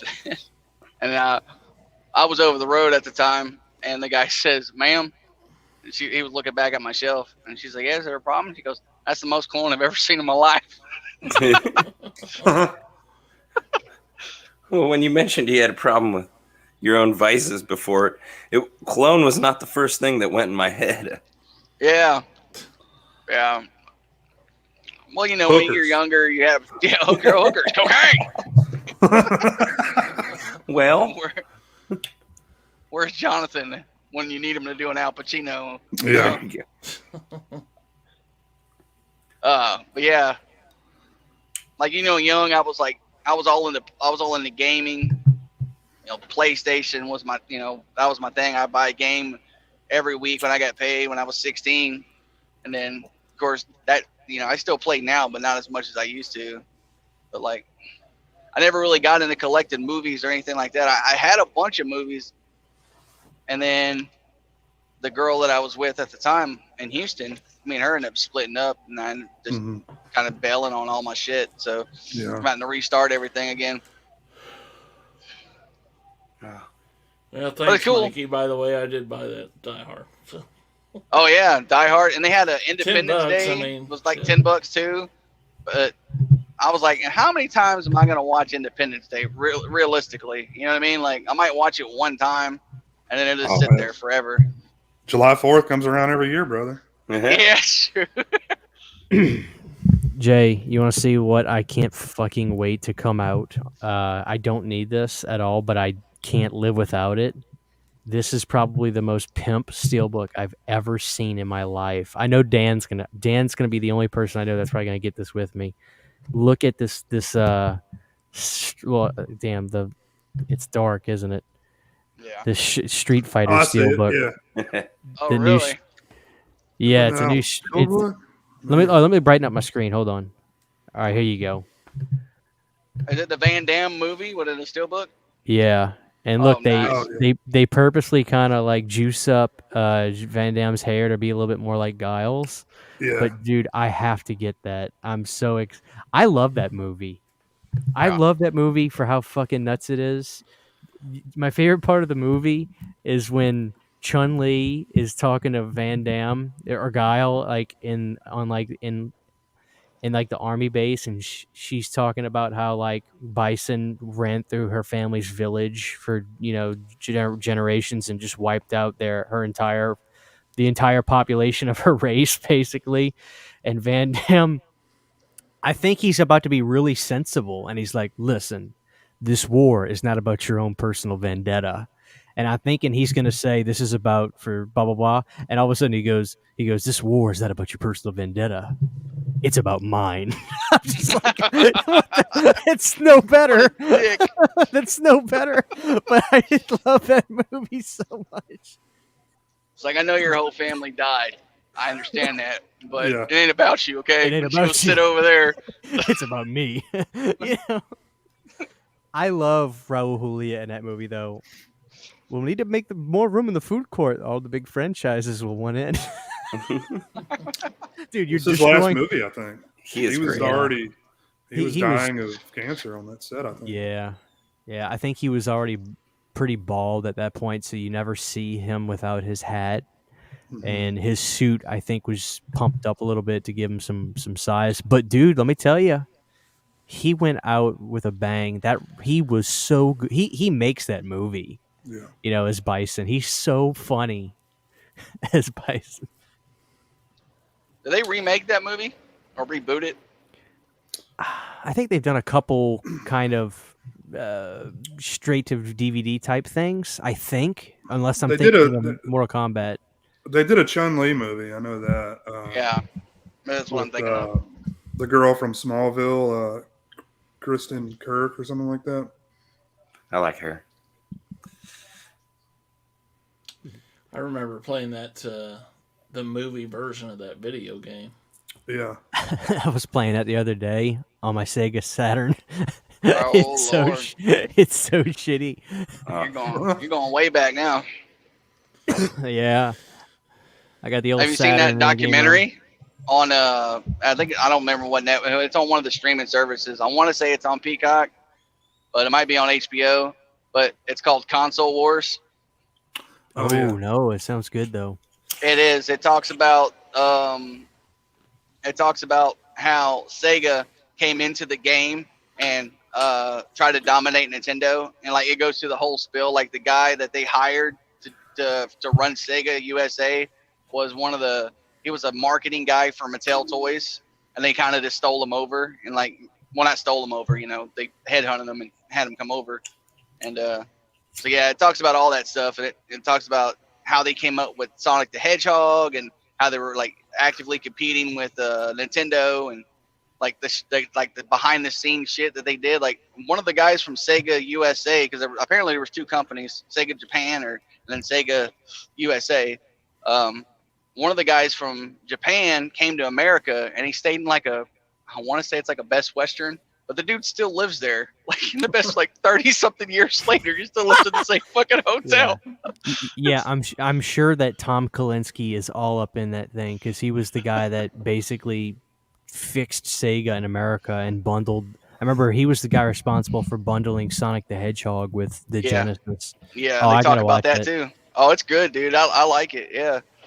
Dudes, I've listened to a lot of interviews with Tom Kalinske, and he would talk about how, you know, if did he hit on I don't know what he says on this documentary if he's interviewed in it, but all the stuff I heard that he would talk about is Japan just could not slow their roll over there and stuff, and that Sega could still be dominating had they just, you know, stopped and kept selling the Genesis because it kept selling, but they kept pumping out add-ons and, you know, CDs, 32Xs, which I've got all that stuff because I love it. Oh, but yeah. there's no denying that they completely just kept competing with themselves, and Yep. Nintendo was just like, let's keep letting them screw up, you know. They talk about all that. They talk about the Sega Scream and everything, how they came up with that, the marketing, Oh, I the can't wait. commercials. Oh, it's Let me it's see what good, this is man. on. Let me see where you watch this. Those commercials were wild too. Yeah. Well, it was their idea to compete with Nintendo because they were getting boxed out of all the big box retailers because of Nintendo was like the big dog, you know. And so what they did is they went to Bentonville, Arkansas, where is the home terminal of Walmart, almost damn near across the street, and made a Sega store where they sold their consoles and stuff to the point where Walmart got tired of it and said, all right, we'll let you in. And like, that's the kind of shit they did. It's just wild, man. Some of the stuff they were talking about, like how they would set up consoles on purpose at conventions and put side by side Nintendo and Sega and be like, oh yeah, look at the graphics in this and look at the graphics in this. Which one's better?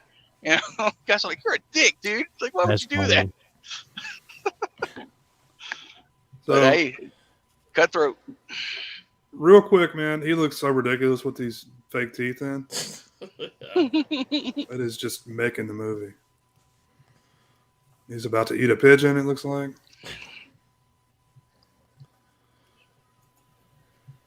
Dude, I was dumbfounded when I watched this movie, and then I did research that he actually ate the cockroach.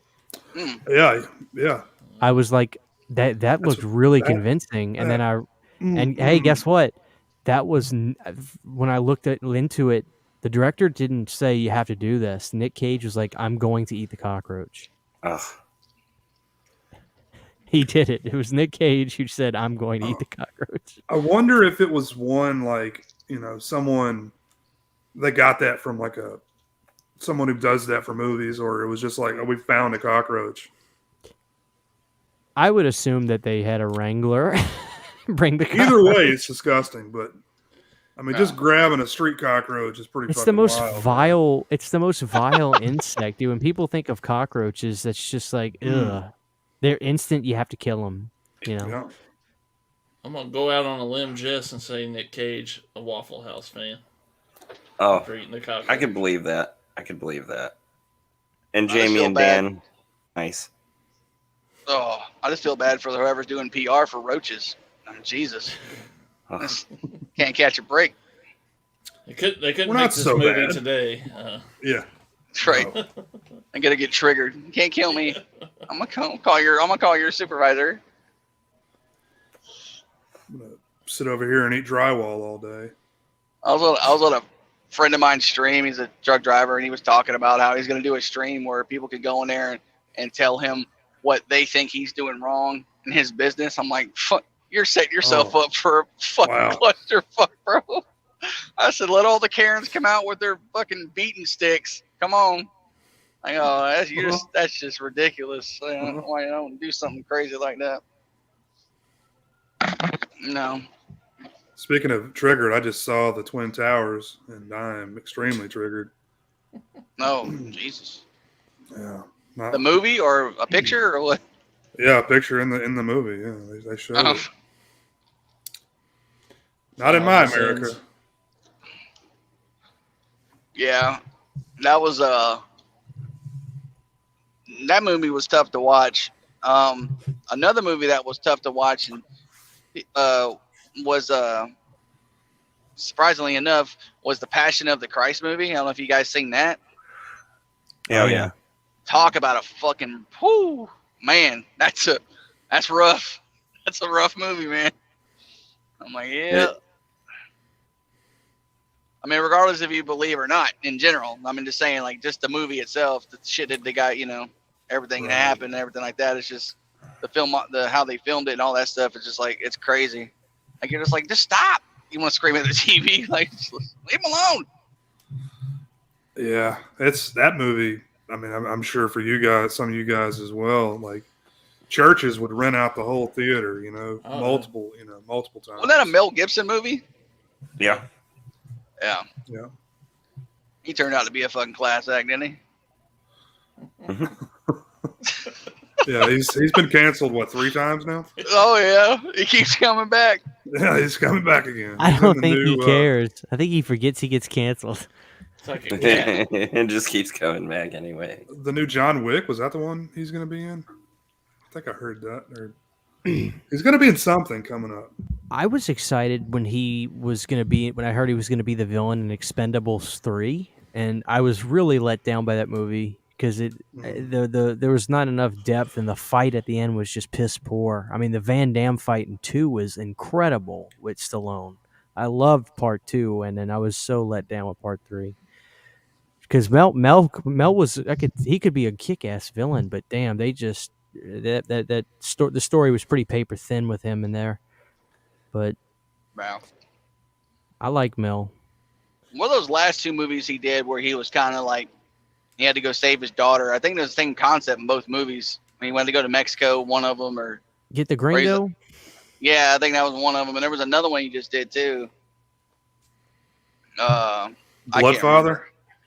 Is that it? He did Bloodfather, yeah. Yeah, where he puts the bomb or something on the car. His daughter was like a drug addict, and he was trying to get her clean. Yeah, and they stole that from Rambo, but whatever. Did anybody see Fat Man, where he's Santa Claus? No. Fat Man. No, I didn't see that one. I heard about that one too. I actually heard it was not bad, but haven't seen it. We're just gonna have to accept the fact that Mel's gonna be rocking that beard for a while, and he's not getting rid of it. It's not. It's like, Mel, we need you to shave. I'm not doing it. Okay, you can keep the beard.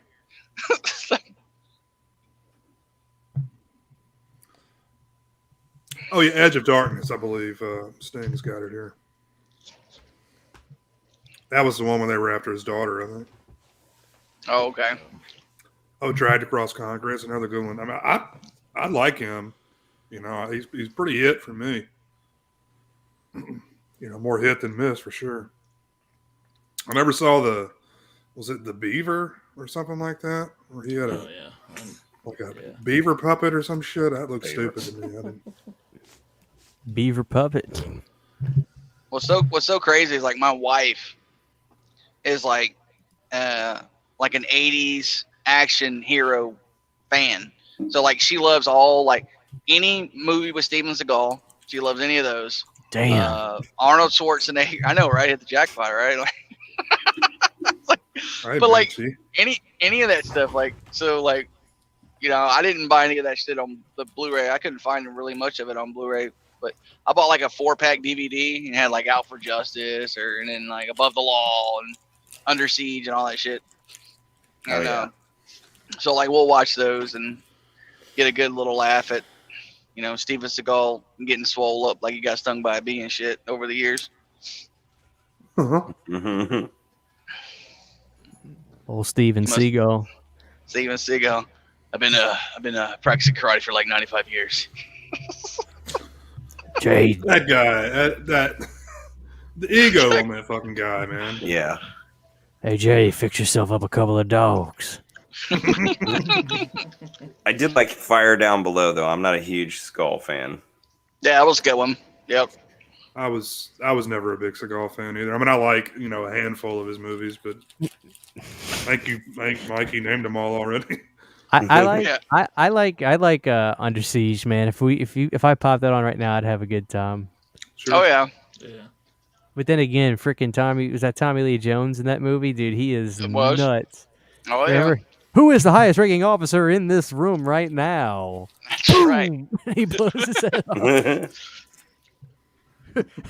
Dude, you're on a. It's just there's something silly about being on a boat full of military guys, and then it being like a few renegades in a room full of military people, and you just shoot a gun, get down, and all the guys just submit, like, oh Yeah. shit, oh shit.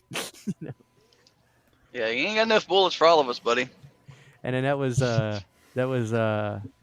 Gary Busey post motorcycle accident, so his skeletal structure on his face was freshly out of whack, so his face looks crazy in that movie. Walking around phone that exclusive. cross-dressing outfit. I'll never forget. It was a few months ago. I kind of wised Pizzal up to the Steven Seagal energy drinks, and I had him watch the commercial for the Asian Experience and Cherry Charge. It's so cringy. Oh yeah. But my dad used to drink those energy drinks all the time. My dad loves. We argue all the time. I'm a JCVD guy, and my dad loves Steven Seagal. My dad would watch all those shitty Steven Seagal movies from like 2007.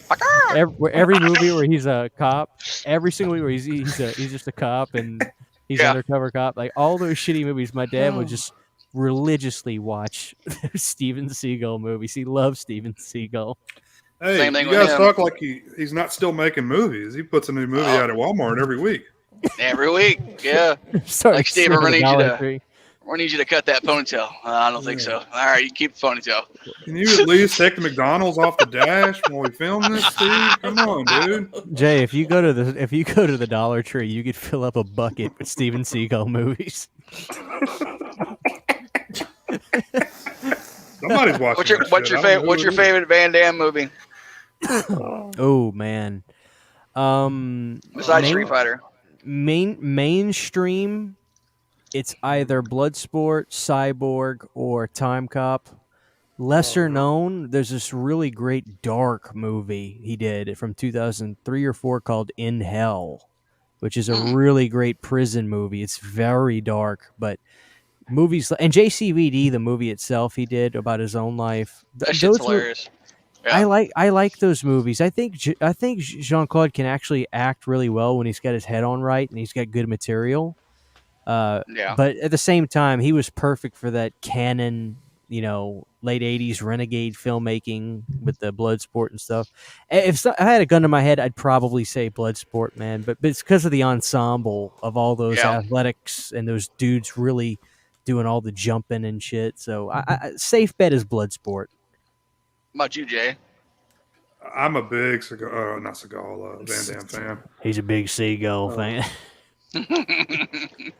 Man, off the top of my head, I'd probably go kickboxer. There you go. But I'll look of course, that up, man. Time Cop, Time Cop was. I like Time Cop. That was good. Death Warrant. I like a lot of his stuff, man. Oh, dude, under Sudden Death is a good one. The hockey. I like what's that? Hard Target. I like that one. Hard Target. That's what My dad Yeah. saw the filming of that when they were in Yeah. New Orleans filming that. My dad saw the filming of Hard Target and he saw the filming of Candyman too. I don't like his hair in that movie, but I do like the movie. He bit that rattlesnake. I'm Oh, yeah. working on it, man. I'm growing mine out. I'm trying to see if I can be like him. I'm gonna get my dad the Steven Oh, me too. Seagullogy book. Here you go, Dad. I got you a book about nothing but Steven Seagal movies. Ben Grimm said mine. If I couldn't pick Street Fighter, it was definitely going to be Lionheart. Love Lionheart. Lionheart. You know why Lionheart's his buddy in that movie is so good. Remember he's eating a bucket of chicken. He goes, "You want some chicken?" And he hands him the piece he was already chewing on. Like, what the- you remember that? Double Impact. You guys like that one at all? Oh that yeah, was okay. All right. The return of For Balo Young was in Double Impact, the villain from Bloodsport. Dude, he was on a roll in the 90s. Like, there was a Oh, yeah. time in 94, Van Damme was outgrossing Schwarzenegger and Stallone. I mean, in 94, when he did Time Cop. I mean, dude, he killed in the box office. He crushed Stallone with The Specialist, and True Lies did really well. But I don't know if that was the same year. Regardless, though, maybe not Schwarzenegger, but there was a time where Van Damme was kicking Stallone's ass in the box office. What was is it Double Team, the Rodman one? Yeah. That's where that's kind of where he started slumping a little bit for me right there. They were like straight to video at that point, weren't they? Yeah. Great ending though. That movie has a great ending with the tiger. But which one's the hockey arena one? Which one's that? Sudden Death. Sudden Death. Ooh. Okay. He was still on the right side of the dumpster. That was 96. I got you. That's when he left. Just the whole setting. I thought Yeah. it was cool. They had they didn't have the president though in there. The vice president was the best they could do for that budget. The vice president watching hockey. Well, the president's not going to go to a hockey game. So. Yeah. Universal Soldier, I like that one too. That was a good Oh one. man, I forgot about shit. that. Oh dude, yeah, that was a big deal too. Speaking of hot dogs, remember Dolph Lundgren. Van Damme was slugging hot dogs in the diner in that movie. Dude, he was pounding hot dogs. Uh-huh. They made some good sequels to that, actually, believe it or not. Like they got a bunch of them, don't they? Oh yeah. They made some bad ones too, but some of them are good. And then Van Damme did, I know he did one that he's in for like 15 seconds. He's on the cover of the DVD. Yeah, I had to pay big for that shit. He's got some. Van Damme in the mid 2000s, he did some movies that are damn good, but they're modest movies, but they're very dark subject matter. Dan or Jay probably will know the name of this one. It slipped in my mind, but it's a movie where Van Damme is a bad cop. He's a drug doing, hooker banging cop. He gets his head blasted, but he survives, and he changes his life around, gives all his money to a cop that got screwed. Damn it, what was the name of this movie? It was from like 2007. He did some really good shit, but it was not theater. Until Death. Yeah. Until Death is a good movie. Until Death, okay. I don't think I've seen that one. Check out Second in Command, too. That's a decent little flick, too. He did some good shit, man. You just got to dig for it. Yeah. The mid-2000s, he was still doing some good shit, but it was all straight to DVD. That's the problem with like mainstream. They only show you what, they want you to show you, and then everything else you don't really know about. So you get to channels like your guys' where like, you guys talk about shit I ain't never even heard of before. It's like, oh, okay. Yeah, I remember that. Yeah, we're going to do that. Yeah. So, yeah, that's why it's good. Ben Grimm brought up another good one called Replicant. That's a good one. 88 Films did a pretty decent little release of that. Oh, and one of my favorites, my dad loves The Shepherd, where he is a Border Patrol agent, and he beats the piss. He beats the piss out of drug dealers trying to cross the border. Damn, I haven't seen a lot of those, man. Dude. No, I ain't seen none of those. Hey, listen, look up The Shepherd. It's actually got some really kick-ass slow-mo stuff, and it's worth it just to hear when Van Damme gets captured by the drug cartel, and they think he's some kind of super agent because he knows karate. What do you do, man? Who are you? I'm just a Border Patrol agent. Yeah, I'm just the Border Patrol agent. He's like Schwarzenegger. Like he's like average Joe American, but it's got like a crazy accent. Dude, I'm telling you, those movies are damn good. It's just nobody saw them. But they're good, man. To put those on your list: The Shepherd, Until Death, Second in Command, and In Hell, especially. All good flicks. Yeah, I've seen In Hell. Like inhale or like inhale like you smoke. In Hell. Yeah, I got you. Replicant was directed by Ringo Lam. I didn't realize that. I feel like I may have seen a Replicant at some point. That Camaro over there, that thing looks sexy. I'll take Replicant over The Sixth Day any day of the week. That shitty ass Schwarzenegger film. I like Sixth Day. I liked it too. It wasn't the greatest, but it's. Watch Replicant. Tom Arnold in there? Is Tom Arnold in? Tom Arnold is a son of a bitch. He is. He's just a son of a bitch. There's a picture of him on my wall over there. You got Tom Arnold on the wall. Well, it's me and him. He's a son of a bitch. I don't know why it's on my wall. Tom Arnold. Is he? I mean, I don't know. I'm just kidding. He is a son of a bitch. Yes. what was the story when he was married to Roseanne? Like he smeared a bunch of shit on somebody's window or a windshield. They did all Probably- sorts of shit together. it's They probably were mooning Roseanne. people at the Iowa football games. They were Really? coked up. Yeah, dude. They were tabloid, king and queen. It's kind of cool though. I thought so at the time. Got to keep it interesting for sure. And yeah, I've met Tom Arnold. There's Yeah. a line, but He's a douchebag. just don't cross that line. You're cool. The only famous person I ever met was Jonathan. He was in Halloween Kills, dude. from I want his Mr. autograph, Bombastic. man. Bombastic. He was Mr. Bombastic. Big John. He was It Big was John so- in Halloween Kills. He was Big It was- John in Halloween Kills. Yes. It was I so remember. weird because when I used to work over there with him, I would talk about I do like a lot of trucking blog. I don't have any of it on my channel anymore. It's all deleted, but that's a long story. But anyway, so I used to do a lot of like trucking vlogs, stuff like that. And he was like, "Man, I'm thinking about starting up a channel." And I'm like, "Dude, you should do it." Like for real, because like he collects like all kinds of shit, man. He's got video games and he restores like arcade games, and I mean he's got man. he's just him and his buddy they all do that shit together. But anyway, I was like, dude, yeah, you should totally do it. And then like his first video he came out with, he had that fucking song, and I went to the office the next day. I was like, dude, you're gonna take that song off. And he's like, no, that's a good song. I'm like, I'm telling you, they're gonna copyright the shit out of your channel, dude, if you keep that song on there. And sure as shit, that's what they did. They copyrighted him every time he put it up there. So you'll never be monetized with that song on there. If you're gonna play it, play like 30 seconds of it.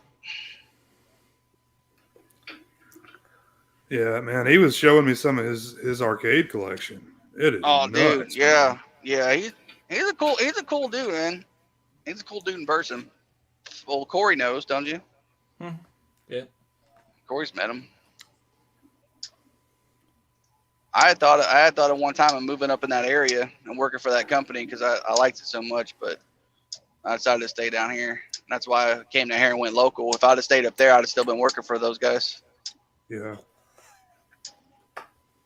Hell yeah. Well, probably for the best for you, but Oh yeah. Nah, those people up there he's hanging out with, he works for, man. Those are probably the most solid people. They're good people. It's small town USA up there, man. Well, not where he lives, but where the drive-in is fucking ain't. I don't even know if there's 1,000 people that live in that town. Seagull. Now Jonathan's like the Brock Lesnar of YouTube. Yeah, it just comes around every once in a while, F5 some people, and it fucking takes off. Yep. Does Mike use any music in his streams? Are you playing YouTube videos in your streams or? Who, me? Nah, Fifth Beetle. no, I'd try to help you if remember. I could. If you could tell me what you might be doing in your streams, man. They'll copyright you for a lot of shit. Like I didn't care because I wasn't monetized anyway, so I would just play whatever. I'd play music behind my stuff and do whatever. I still get copyrights on old shit, like 10 years old shit. So Yeah, you got a lot of videos. I went back. a lot of it looking got on- grandfathered in, like Yeah. when they originally switched over. So I've got videos with music in it that are staying up. But yeah, Hey, damn, we're gonna do that. We still gotta do the. I remember we were supposed to do the quest. That's a good one too. Dude, I remember Dan was telling me about the quest, and for some reason I skipped over the quest, and then I watched. You haven't? Oh, that's a good one. It was. gotta watch that one. I've seen it now. I watched. There was a YouTuber I was watching for a while. I kind of stopped watching him just because I get burnt out on stuff. But it was a guy named Oliver Harper, and he did a retrospective on The Quest, and I was like, damn, this looks like a big budget like adventure blood sport movie, and I guess that's what it is. I do like it a lot. But the backstory about the movie is even crazier because Van Damme was doing drugs and trying to direct a film, and he didn't know what the fuck he was doing. But the story is really cool. So, Steven Seagal should have done that movie instead of Van Damme. Howdy, y'all. Have y'all seen the crawfish bowl? Have y'all watched the Steven Seagal clips of him on the Arsenio Hall show where Arsenio's just like, "What do you think about Van Damme?" And he's like, "Oh yeah, he's just like he ain't shit." Yep. I think Van Damme could beat the absolute shit out of Steven Seagal at any point in their careers. I would agree with that, but I don't think it would be a mauling in 1990 or 1989 because Seagal before he was super fat. Yeah, Steven Seagal was in okay shape. I wouldn't even say good. He was in okay shape at best, but he was mobile. Like he actually ran in that one movie where he's like, "Hey, I'm looking for Johnny." You know, he runs so stupid. Oh, he runs like a sissy girl. There's actually a YouTube video somebody made called Steven Seagal Runs Like a Girl, and it's the funniest thing because he really does.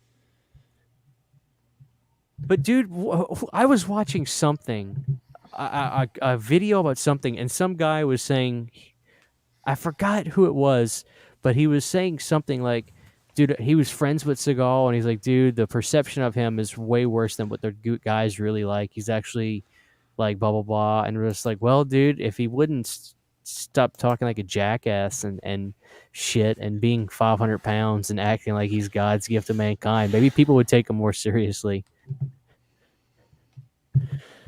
But I want to see Steven Seagal be in Expendables 4. I want Stallone to cast him, but I want Stallone to be like, all right, you need to jump on this, run over here, and do that, and blah blah blah. And I just want to see an out of shape Steven Seagal in this. Oh shit! Here we go.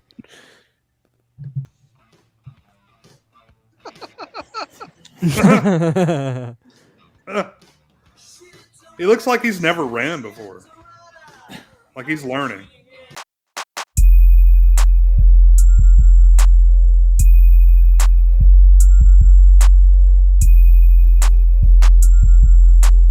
Yeah. Stallone's a goddamn. He was a goddamn athlete, man. I mean, I won't take anything away from Seagal, dude. In his prime, I've watched him. I've watched old videos of him. I forgot what kind of defense this was called, but it's like this knife blade defense where he had this guy trying to stab him with blades, and he was dodging the blade. Like, dude, I'm not taking anything away from Seagal, but he's become a parody of himself. Is what it really is, you know. He was a big Hapkido guy. Yeah. Which is, you know, not really combat. It's more like avoiding combat and a defensive and stuff, similar to judo. Yeah.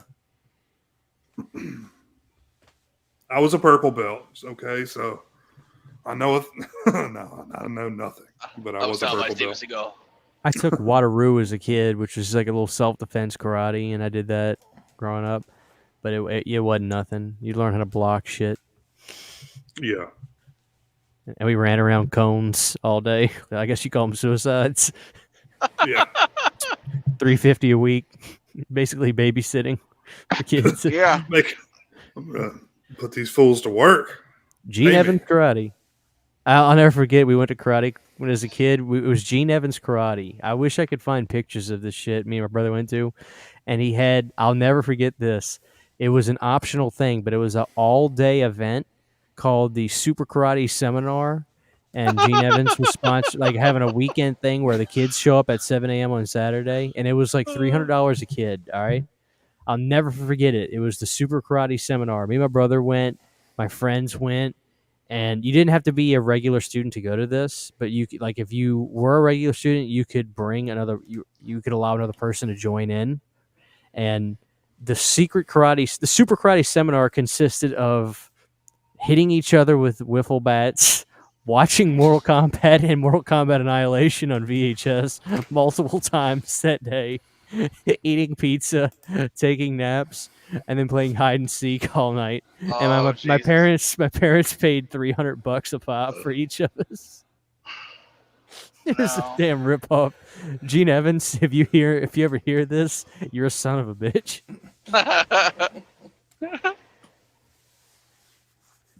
What's that thing? Rex Kondo? Or Rex Kondo? What was that? What did they say? From what movie was that? Was it Rex Napoleon Kwando, Dynamite? Napoleon. Yeah, Rex Yeah. Kwando. You wouldn't want a roundhouse kick to the face while I'm wearing these bad babies, would you? That dude's what's his name? What is it? I don't know that dude's name, but he's funny. He was in the Diedrich- Office Diedrich Space. Bader. Yeah. I think's his name. Yeah, I hate that. Like, how you see somebody, but they're not really. I mean, they're known, but you don't really know their name. That's just me. That's what I have. Like, I guess they call them a B-list celebrity, where it's kind of like, you know who Arnold and all these other people are, but like side people. I always thought it was funny when Kathy Griffin got on and she had a life of a B-list. I'm like, I don't even know who the fuck you are, like, lady, like, Bitch, you a C-list. Yeah. D-list. Yeah, that was what it was. Life on the D list or something. Was that what I it think was? so. Yeah. I'd put her on the F list personally, but Christian, is that class still available? I'm I'm down. I'm fucking Let me down. see if I can Let's do join. it. Hell It yeah. sounds like a Gene Evans fun Friday. time, man. No, seriously, Jay, I'll never forget. It was literally an all day thing to just like make a shit ton of money. He was a crook, man. But as kids, we had fun. We showed up. He gave us all like little wiffle bats, those little noodles that you would play with, like when you went to the pool. And it was like, he put balloons on our backs, and you had to try to pop everybody's balloons. But so many injuries occurred because everybody was face swiping with them damn noodles. Then we would eat pizza for 2 hours basically, and then he pulled out one of those big ass cabinet TVs like from the late 80s, early 90s. It was like a wood furniture, and he had a VHS on top of it. And he would slug Mortal Kombat and Mortal Kombat Annihilation into that son of a bitch, and he would be like, "All right, y'all sit down and watch this. This is good for y'all's form." And, we're kids, dude. You got to think about this though. We're on this dojo mat. He rolls out the furniture TV. And it's a shit ton of kids. We're all full of pizza and shit. We're all getting sluggish. But I want you to imagine a bunch of kids going fucking nuts watching Mortal Kombat Annihilation. Like just like cheering it like it's a live wrestling show or something. Like when Jax does that, yeah, now what? After he punches Smoke. Dude, it was like we were all on our feet yelling at a bunch of kids just going crazy. And after that, we beat the piss out of each other again with those little noodles. You're just like clotheslining each other with those things? Is that what you're saying? So what we did was he would tape balloons on our back, and the goal was the last man standing. Yeah, it's me. That's me, Rich Charlie. The last man standing, basically the last person with the balloon still intact on their back, won, and I think they got a Reese's bar, or Reese's or Snickers bar or treat or something. Wow. And so, what the problem was, I just want you to imagine you say you put balloons on like 15, 20 kids at a time, hand them all foam noodles, and just say go. Dude, you just see noodles slinging everywhere, and all of a sudden you hear kids going ah, and start crying because they're getting swiped in the face. Hey, nope, watch the face.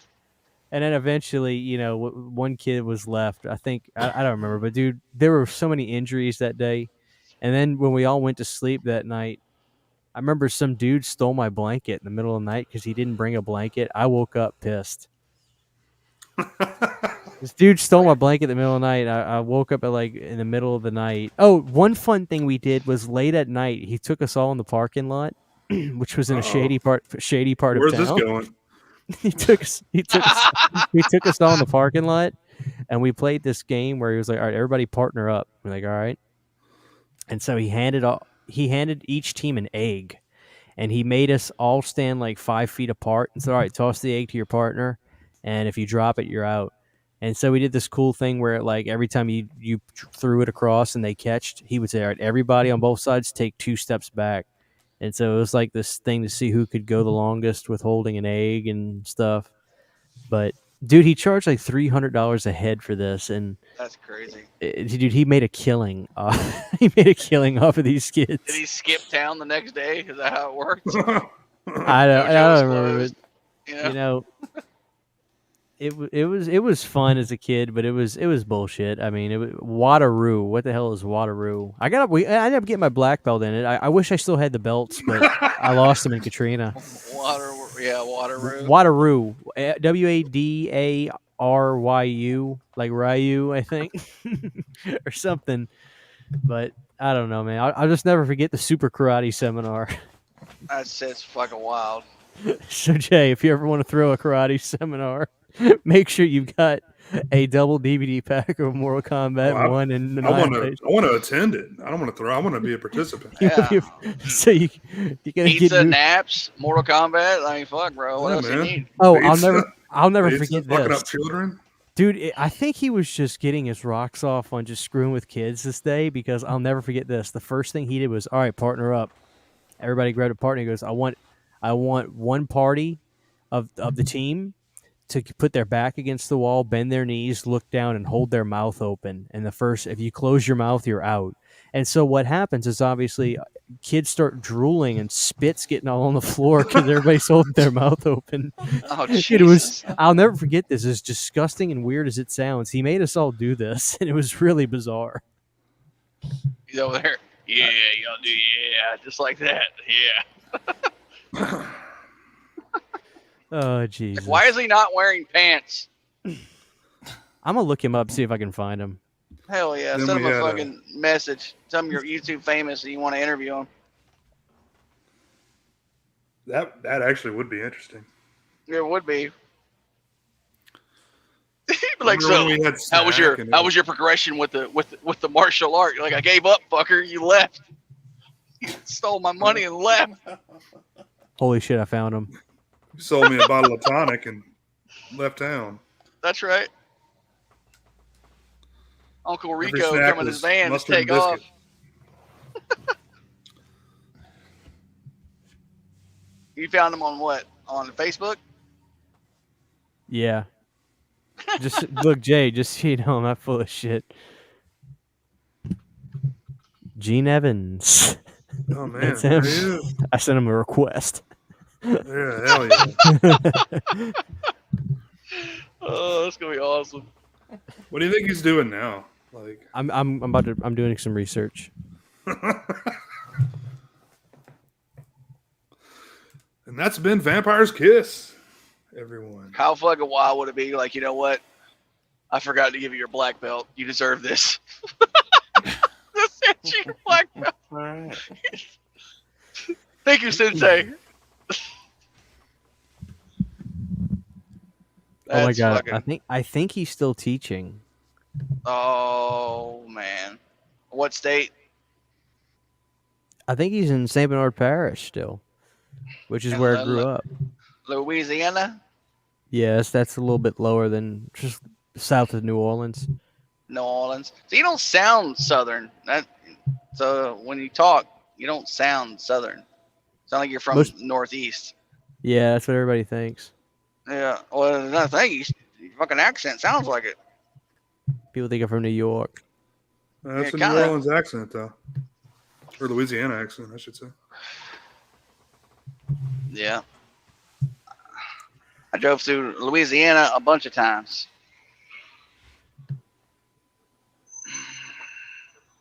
All right, Gene Evans is now working for AT&T.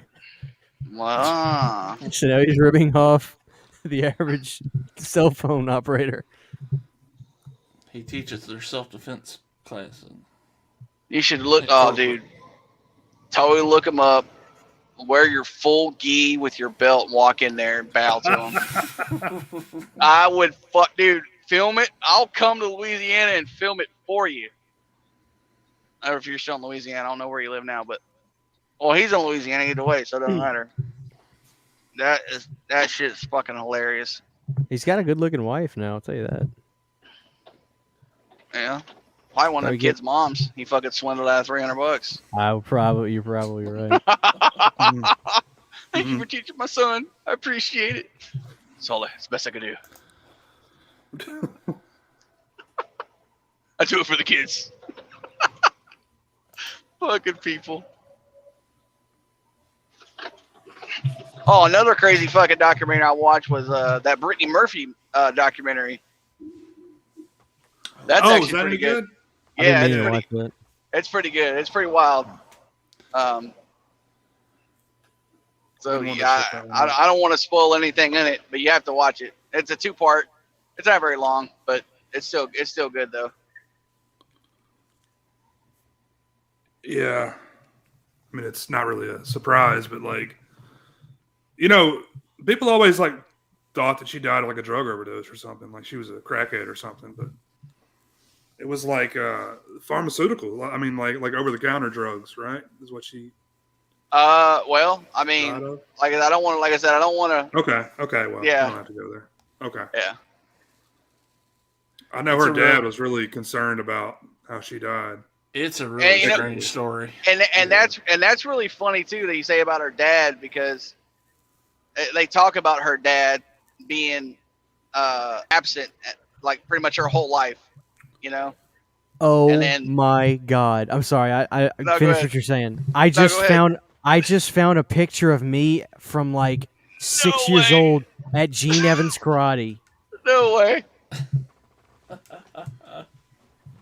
Oh, God, y'all got the chat going on crazy. Make me full screen, Jay. Holy crap. See, I can't make this shit up. Save it, put it on your Twitter. All right, Jay, can you make me full screen? All right. Shit. Oh, man. Jay, I want you to look at the bottom left kid. Yeah. Focus. That's Yellow me. belt? That's me. Now my brother, awesome. hold on, let me let this refocus. Now my brother is opposite end, right below Gene Evans by his crotch with the yellow belt. Yeah. That's my brother Trey.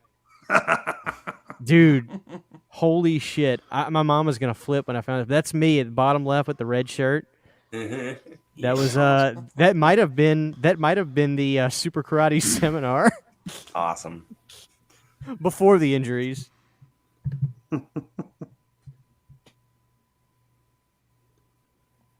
That's wild shit.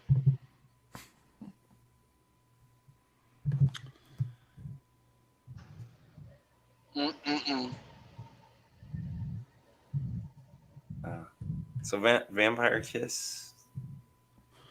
It's been a commentary, guys. That's for the movie. Yeah, sorry. Y'all know me. I'm always working. I ain't got, if I'm on here during the week, I'm working. I'm always working.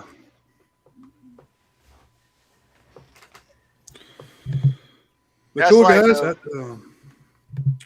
That's life. You work and then you die. That's right. Well, thanks for sticking with us tonight. It's been a fun one, and we'll see you next time, guys. Well, does anybody want to promote anything? Corey, do you have anything coming up? I'll just say, last year we did an interview with the writer and producer of Hoosiers, and this month is the 35th anniversary, so we're going to do kind of a re-air of that interview sometime this month. So. Cool. I know October was a busy month for everybody. Oh, yeah. Especially Dan. I didn't know Dan's not in here, but man, those guys have like 5 streams a day, it seems like. Yeah, he's probably on an IV right now. Exactly. The popular guy. Jess, you have anything coming up soon? Yeah. This, like you said, October was busy. We had Halloween franchise stream. If you haven't checked that out yet, on the Horror Rumble on my channel, cable channel 11. Jess Graham Live finally premiered, And then I've already done my November episode for that. So there's 2 episodes out of that. Cool. With guys from Halloween movies, actually, Halloween 3 and 5. And this month, we're in November, there'll be a new Horror Rumble. I won't tell you the topic yet. It'll be a surprise. And December, I'm hoping to collaborate with a bunch of you guys in doing Lauren Dixon's A Christmas Carol. Okay. That should be wow. fun. He won't do it, probably, but He's got to be Scrooge if you're doing. well, that's what I wanted to cast him he's gotta originally. be. So we'll see if I can get him signed on. And Christian, I know you're a busy guy over on your channel. Yeah. Try to stay busy. When's the next podcast going to drop? Should be Sunday, and it's the 20th episode. So we're gonna do it on my favorite movie of all time, Return of the Living Dead. I think I've got Saucy Boy jumping on with us tomorrow because I think that's also his favorite. So I figured, what the hell, bring Sauce on. Sounds good. Mikey, you wanna promote anything? No, I haven't done anything. I haven't done anything. I can promote you guys. You guys are great. Check out Jess's interview video he just did. That was pretty good. I like that. Thanks, Mikey. I liked it. I watched it. Christian Hannah Horror. Check out his review video on Nothing But Trouble. It was awesome. Thank you. Jaythestingray. Always watch his stuff. Check out S'mores and Doors. Make sure you guys like, comment, and subscribe. And you can see Diane Breed popping up on all these channels on occasion. Hell yeah. Absolutely. Yeah. That's right. I'm the Pivot Man. Or Paul Walker seatbelt. That's right. I like to call it. Look forward to more classy names like this in the future. Love it. We'll see you next time, guys. Thanks.